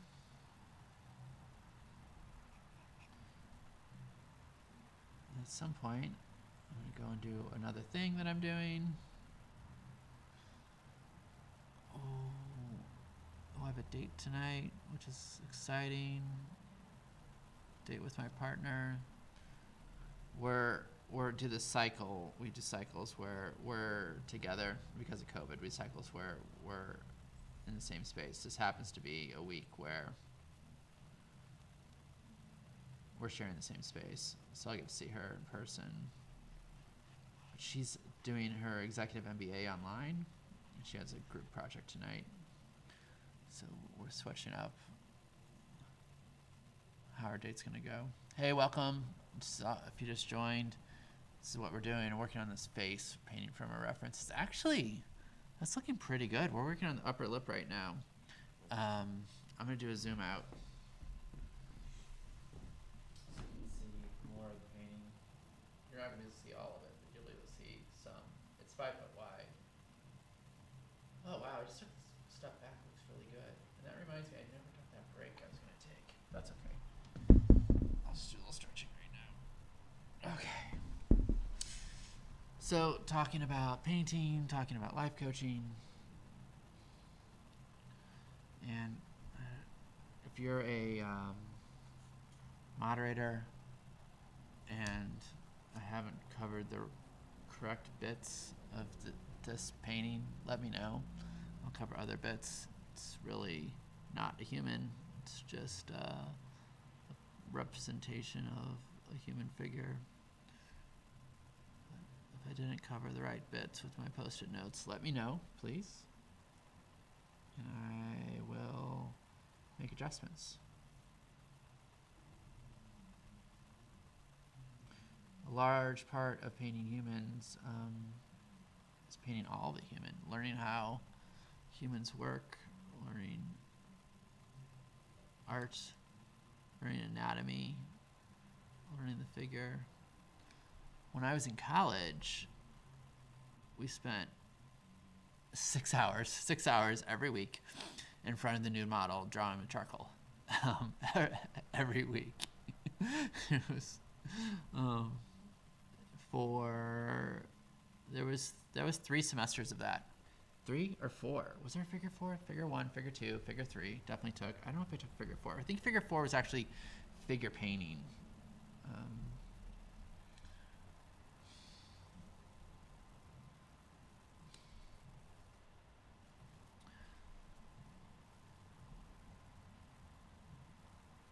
So it's necessary to see the whole entire figure to learn how to paint it.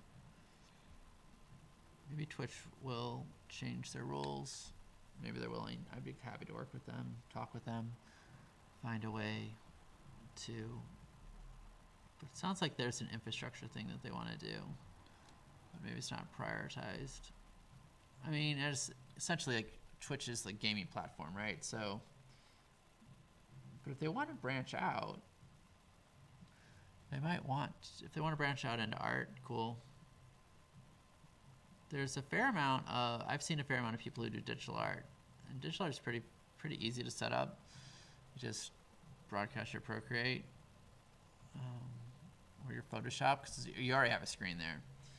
I have to say it has been an interesting and fun challenge to get set up to broadcast, to stream. Painting.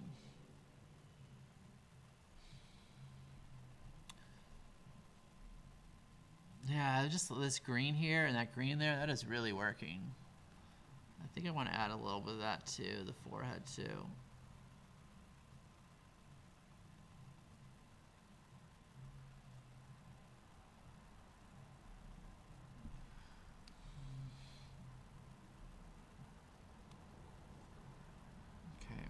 take a little bit of this dark purpley pink color and stripe it underneath her lip right here, and just a little line to give a big indication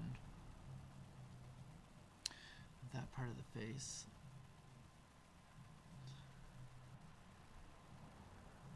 And I'm going to use more of that underneath here. I'm going to do a little bit of a line. Okay, when you see me resorting to line instead, defining something with line instead of just color, you know that I'm kind of at a loss. Kind of at a loss for what I want to do. Like, I'm a drawer. I came up doing drawing. Lots of drawing, lots of expressive drawing, lots of abstract expressionist types drawing. And sometimes I revert back to drawing as a way, because I know how to convey shape and form and line and edges with drawing. Oh, it is cold in here. I think the heat turned off. I might need to go turn that back on. It's out in the hallway. I'm in a shared space, my studio. One day I'll do a studio tour. Maybe that's an idea for a YouTube video I could do. Okay, since I have this gray on, I'm doing shadow. Apparently I'm doing shadow. So shadows are desaturated color. That's what shadow is about. Right. We can have a dark side of the face, and that's going to be a cooler color. There's still like colorization to it.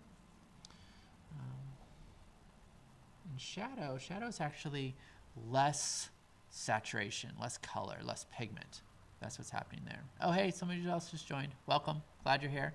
I'll give you a zoom out. So we're working just on the face of this big painting.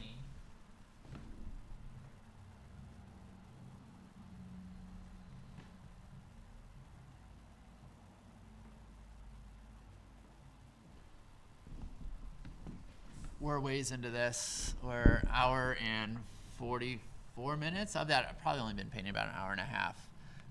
Painting just the face of this figure. And I've covered up the bits of the painting with black post-it notes I painted black and gaffer tape, so that I stay within community guidelines. We've been talking about that a little bit, how interesting it is to try and do artwork, especially traditional painting, particularly traditional figurative painting, and stay in accordance with the community guidelines. So I'm happy to be on Twitch, happy to follow the guidelines of the community, and looking for creative ways to keep doing it.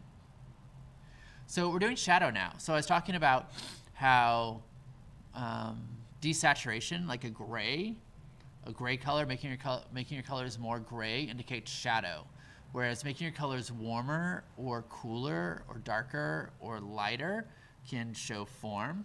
Like if you look here, this is a darker tan color. This is a lighter tan color, and that's a darker tan. It's like brown and like white mixed together. It's not really white. I'm using this color called Titan Buff, and yellow ochre. Those mixed together. But now shadow is different. Shadow is darker, but it is desaturated. So it is less color. Like the bridge of this nose right here, as we go across the bridges there, but go across the nose, there's this sort of warm tan here, more of a highlight there, and then this cool, where actually I'm using green. But where I decide to desaturate it is the shadow, and I have a little bit of gray mixed up. It's a warm gray, and I'm using the warm gray to indicate shadow, the shadow cast. So the light source is coming from somewhere over here. Right? We can tell that by there's a reference photo. Let me show you all the reference photo. I haven't shown that in a bit, and I didn't get a screenshot of it. So This is reference photo. This is the lady I'm painting. Can't do both on there at the same time. Actually, let's I can do this. It's been long enough. I should have synced up to Google Photos. I might be able to pull that in. This OBS that I'm using allows me to make changes on the fly, I think, without disrupting the stream. Yeah, definitely got the photo over here. And I'm going to save it. I'm streaming from a PC, and I have to say it has been a while since I've used PCs regularly. Okay, let's go to my OBS here. And in my current layout, add an image source. Things might get a little bit weird here for a minute or two. Hang with me. All right, photo reference.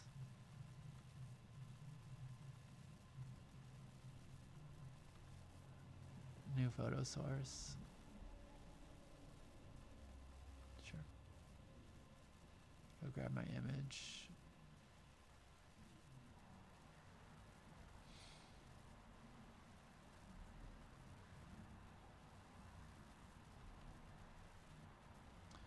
There we go.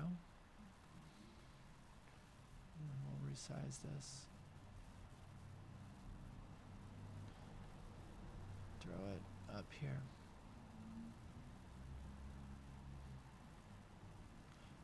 There we go. That's dope. Hopefully that worked. So that's the part I'm working on her. She has other parts of her body, obviously. Okay. So let's... More shadow.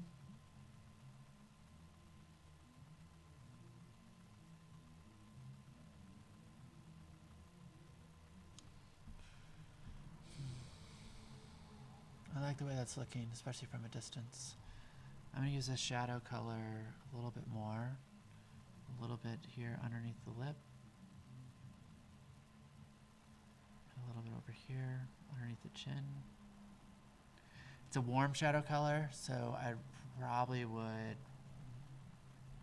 mix up a cool shadow color. And the difference between that is it's a gray that's a little bit blue versus a gray that's a little bit red.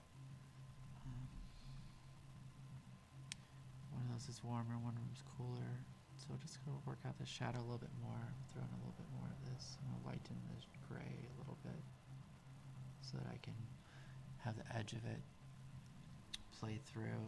This bottom part of the nose here. Ooh, too light. Let's go a little bit darker, please. Load up my brush just the way I want it. And then do a little line on top of that line. That's how you do blending. Just paint a line over the line, just sort of along that edge. This spot where it's a little bit too much, I'm going to come back and hit it again. All right, I'm feeling pretty good about this pass. Hour and a half for the face. We didn't spend an hour on one eye like I thought we might. What else do I want to do with the colors that I have now? Okay, this is confusing right in here. So let's tighten this up. I didn't spend any time on this eye. Granted, we can only see the tiniest little bit of this eye, but I am going to build it out just as much as the other one.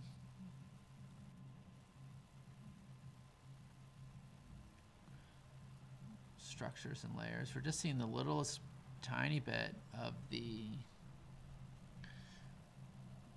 eyelid, the right eyelid, lower eyelid and upper eyelid, and I'm going to paint a little bit of both. So this line here, and I used a little bit of pinkish on the other side. I'll mix up a little of that for this side too. Over here, just a little tiniest dot.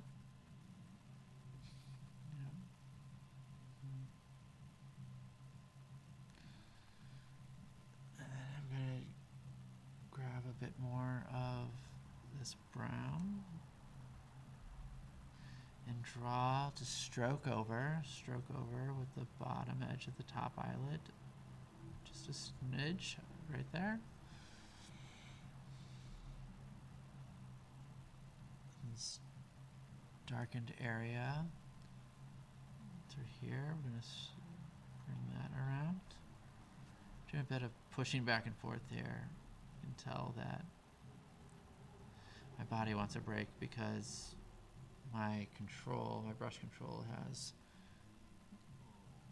waned a little bit.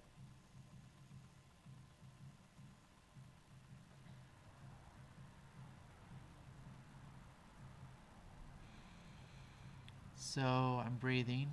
I had slowed down my breathing a bit, so I'm reconnecting with my breath to add a little bit more focus and control.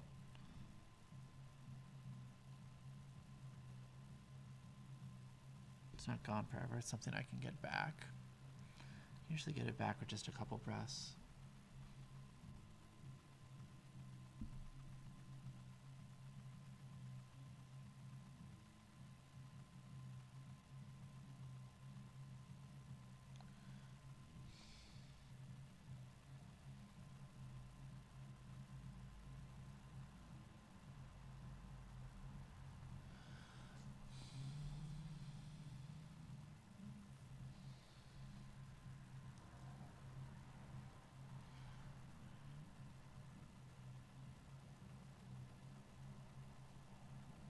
Mixing up slightly warmer color for right through here once we're past the shadow.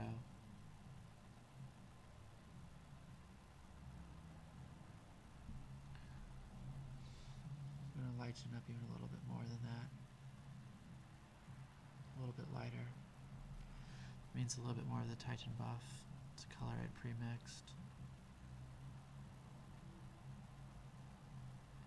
One of the things that I'm going to enjoy over time with acrylic is collecting more colors so that I can just pull colors from the tube that matches exactly what I need in that moment. And that my makeup would be a little less complexity with having to have so many colors and trying to keep them dry and whatnot. If I could have a lot of the colors I normally use pre-mixed, means that I don't have to worry about having them out of my palette and keeping them wet, fluid. I'm doing a little blending on the palette there actually. I like that. Line in just a little bit. This little opportunity for some line here.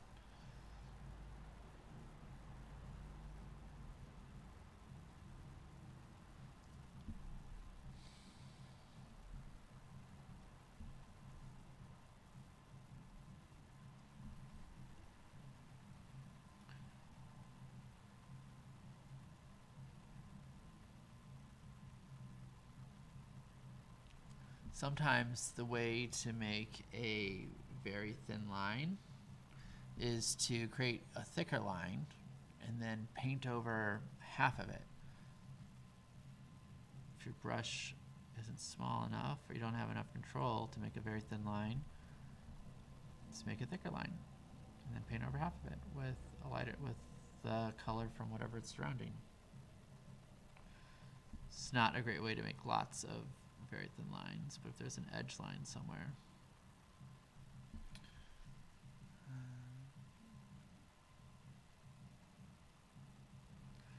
Like on an upper or lower eyelid, I find that to be super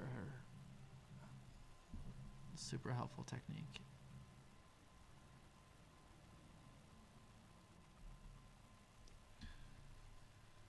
Okay, I'm going to tap the black just a little bit.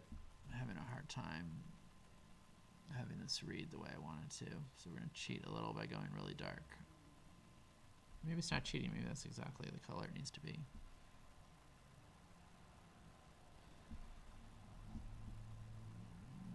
A little too dark.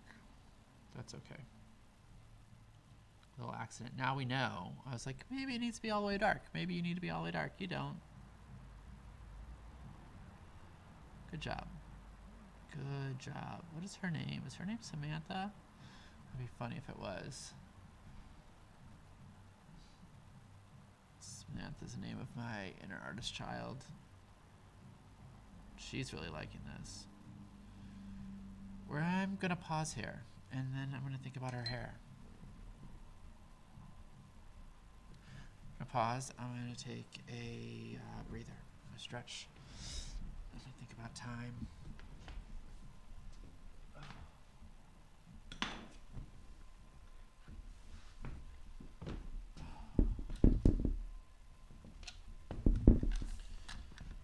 So what's happened today so far? We have gotten set up.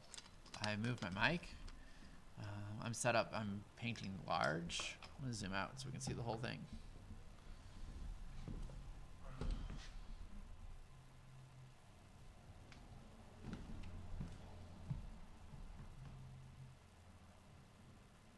Looking through the camera, I like the way that looks.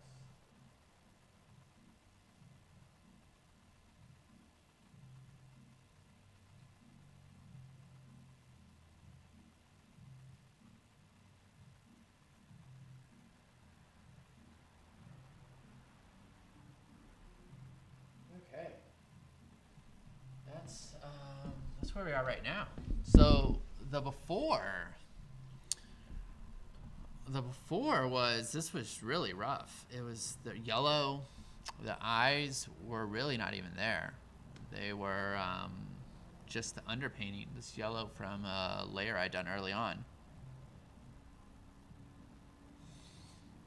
I hadn't even bothered to try and paint them when I was doing the rest of this. You see like the marks through here, and the marks through this part of the body here. I was using a really big brush, right? I just finished using only this brush, this 00 Monarch, super fine, expensive brush.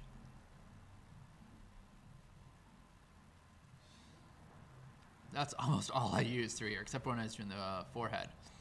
Previously, the previous layer, I was using using this brush, on number 12. See how big this is. It's a really big brush in comparison. So I'm just naturally going to be able to do different amounts of detail. And that's an interesting thing, right? Set myself up. So today, before I even put the paint on, what I did was I gave myself access to this tiny brush, gave myself permission to take an hour to paint that one eye. I was probably on the eye for 45 minutes. I gave myself permission to. And then I held a small brush, and on my palette, I mixed all those different colors on my palette. So I had all these different values and tones to choose from. Cleaning out my brush.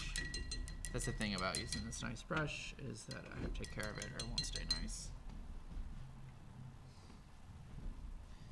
And it's not like $10 for 4 brushes type of thing. It's like $20 per.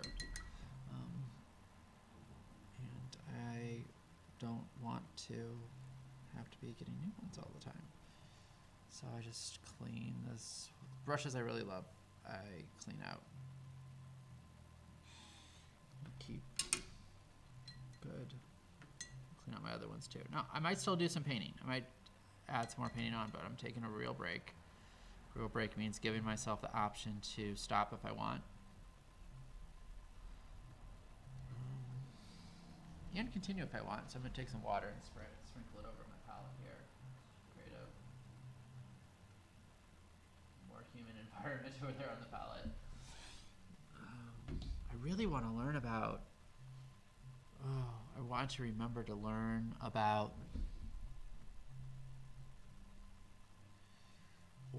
wet palettes, water palettes, whatever they're called. I just need to Google it or just ask at my art store. I like going to my local art store. Sometimes I just really need paint. I have to have this today. Sometimes it's paint. A lot of times it's like a pen or a marker. And me shopping there instead of online means that they stay in business. So I like going there. couple times a month I'll be in there spending money. Even in COVID, they have amazing COVID practices. They limit the number of people. They have hand sanitizer. All the aisles are one way.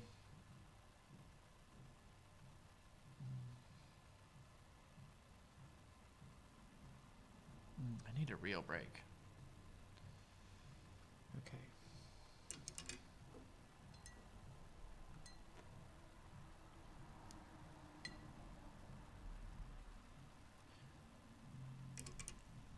All right, my friends, you have a face now.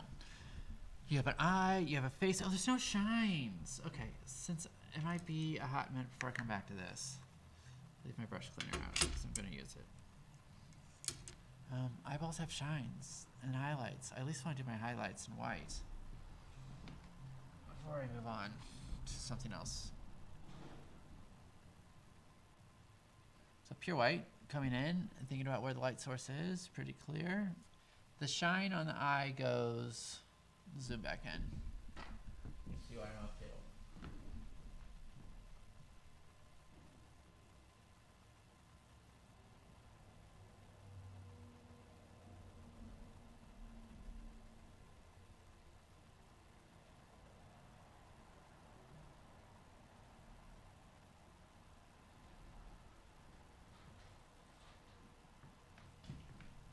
Okay, the shines on the eyes go in between the pupil and the iris, right on the edge, in the direction of where the light source is. Right there. And we have a shine on the tip of the nose. Common place for a shine. Sometimes there's one in this little spot of the body here. Is that called like the xiphoid process, maybe? Let me get out my anatomy book.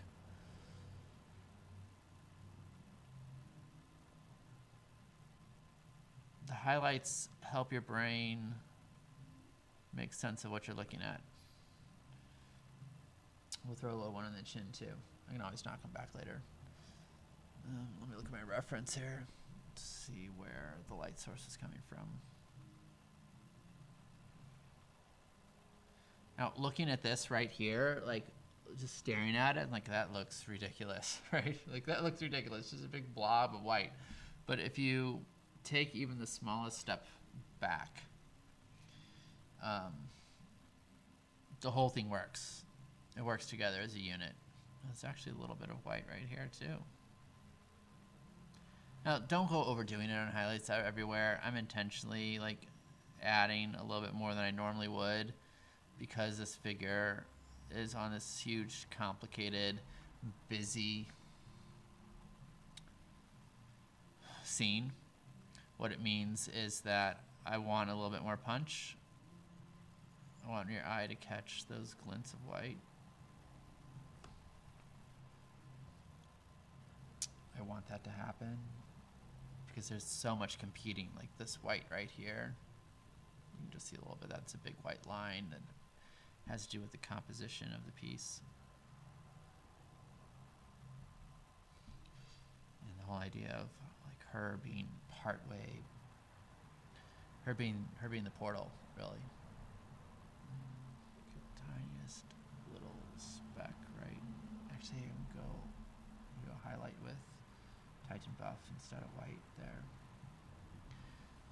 because everything here is relatively orange shadow.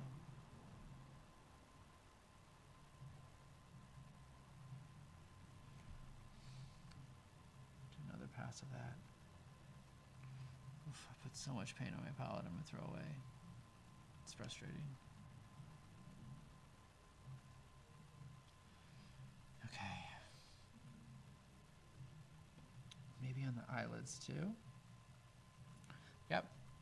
So following the shine on the eye, do some highlights across the eyelid. We're going to do a highlight right here.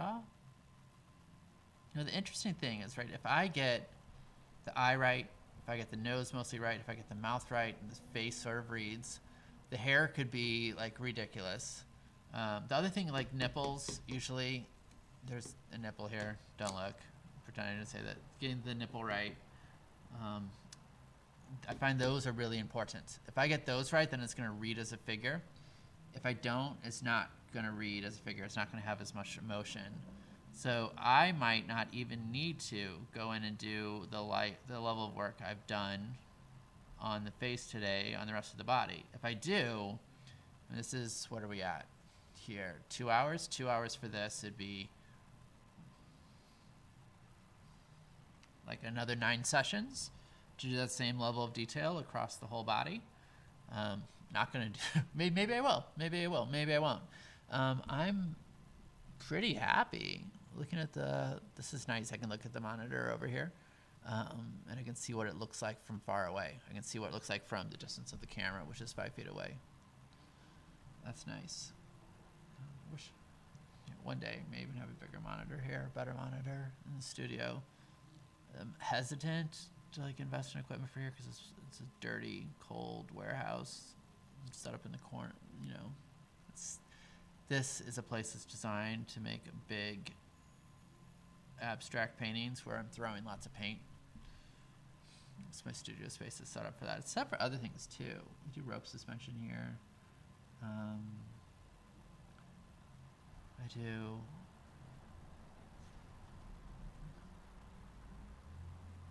photo shoots here.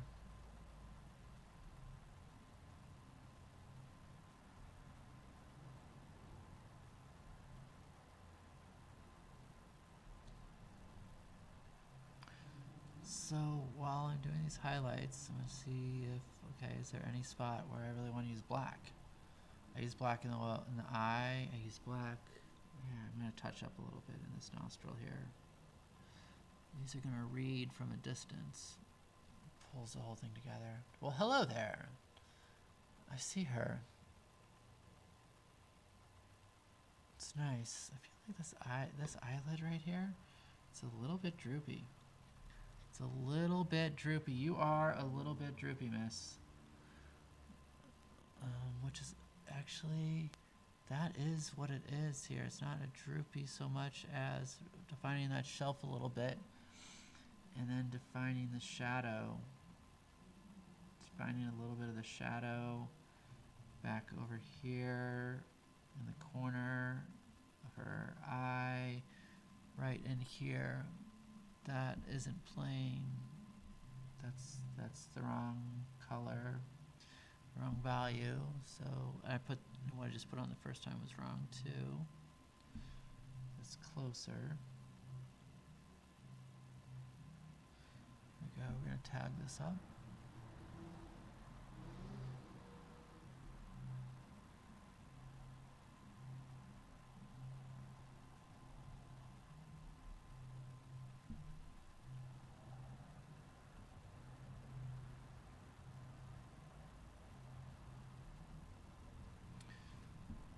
Define this edge just a little bit more with a dark color.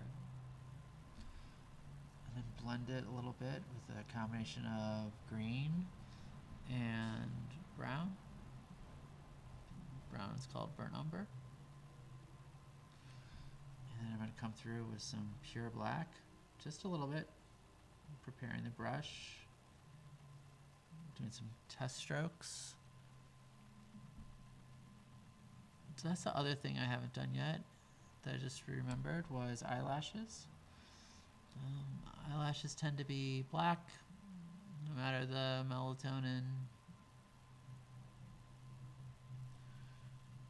in a person or their hair color. Eyelashes tend to be black. And she has eyelashes. And I'm going to paint them for her. Hey, sweetheart, you need some eyelashes. I'm going to paint them over your skin. We couldn't have done them before. Oof. There we go. That just happened. Very thin line.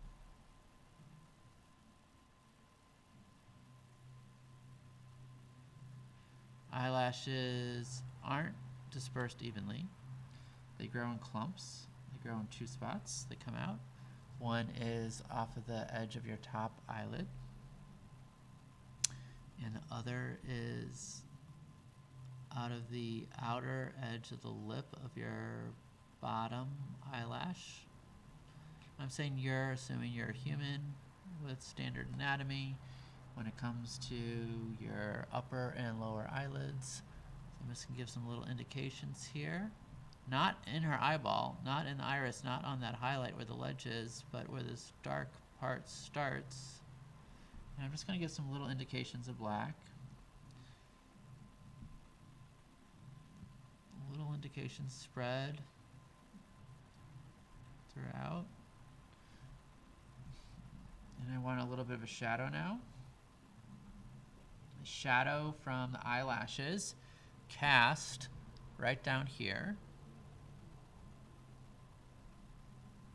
The corner of her eyes, a little bit of shadow right through there. If that makes sense visually. And right next to the shadow, of course, because nothing ever is simple or easy, is there is right next to the shadow is a highlight.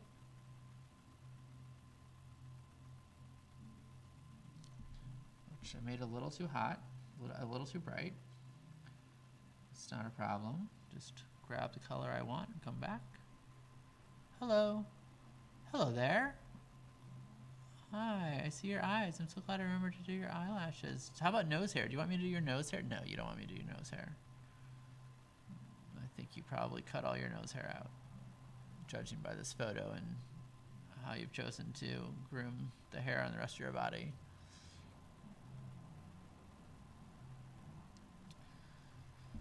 Maybe she's Samantha. You know, Samantha might be a trans woman. So this may not be Samantha. If you saw this painting earlier when it zoomed out, there's a big black piece of paper over this human's genitals.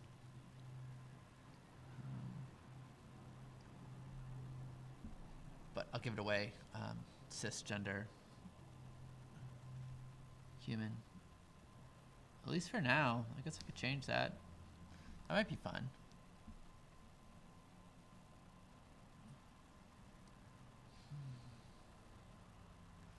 This is looking really good. It's been really fun hanging out and painting with all of you today on 3 platforms. That's been super fun. It's my second or third time, second time I think, streaming to multiple platforms at the same time. I don't have all of my like notifications and things all wired up yet. If this and that, Twitch, Instagram. Most of my art is on Instagram, a little bit on Facebook. If you want to see more of my art, check out my website, jasonhansen.com. You just replace the art in my Twitch username with .com. You'll find your way. You know how to do that. You're smart AF. I'm censoring myself. Hello, community guidelines.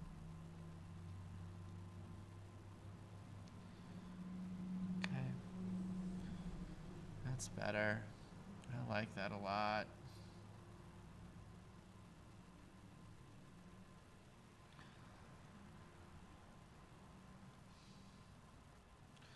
I've left paintings before forgetting to do the eyelashes, and it bothers me so much later. I'm like, oh, I forgot the eyelashes. Or even just even like a choice. You're just making the choice like this person's not gonna have eyelashes. That's at least a choice. Just to forget, because I can't do them until the upper and lower eyelid paint has dried. That's another really fun thing about acrylics, is that dries so quickly. Look at your eye. Sweetheart, you have an eye. Samantha? No, not Samantha, because you're not trans. Fantasia? I don't want to give you a stripper name. Ava?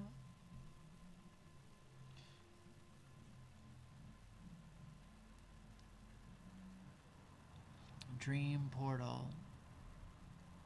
So she's holding this portal open, and I guess something having to do with her sexuality is what holds it open. Otherwise, why would she be splayed out like this?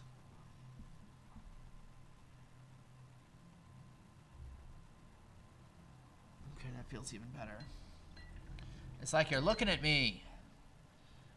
Okay, I'm really going to do some water. I'm going to do some break. I'm going to do a movement break. I'm going to go and do that admin work for that class that I'm teaching.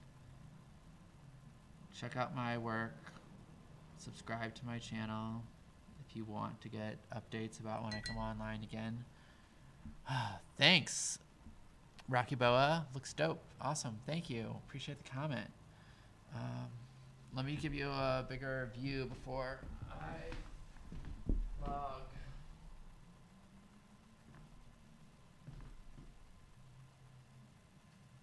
Do a little pan of the camera here, a little tilt of the camera here. This is 5 foot wide.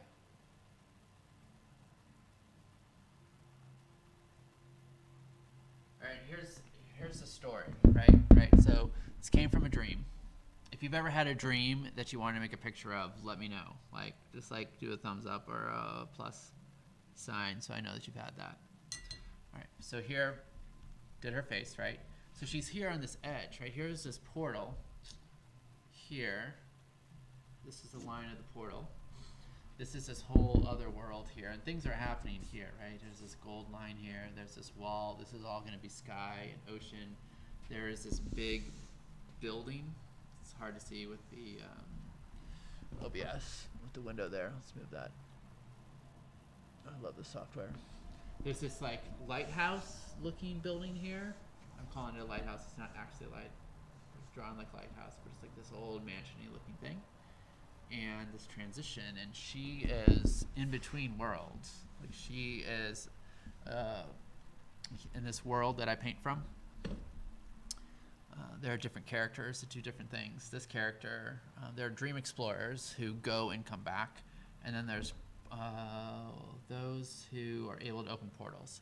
So she, through some sexual act, is able to open up this portal to another world so that explorers can come in and out of that world.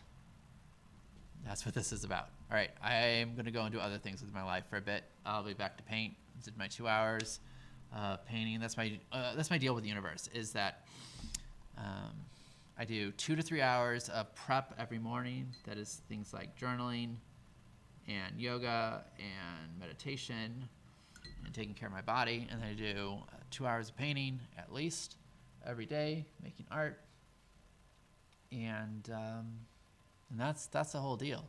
And I've done that. I'm gonna go and do more admin. I'm gonna do more art tonight. And Friday. Okay, so Friday I'm thinking about doing another painting and coaching session. So it'd be Friday night. I'm in the United States, so I don't know. Maybe like 6, 7 Pacific time, maybe later. We'll do painting and we'll do live coaching. So bring your issue. We'll work the issue out, possibly even like set up Discord so we can talk on Discord at the same time and we can work issues, because I'm a painter and I'm a life coach. And we can just do some live playing of coaching in real time. Everyone will benefit from you working your issues. Here we go. I'm going to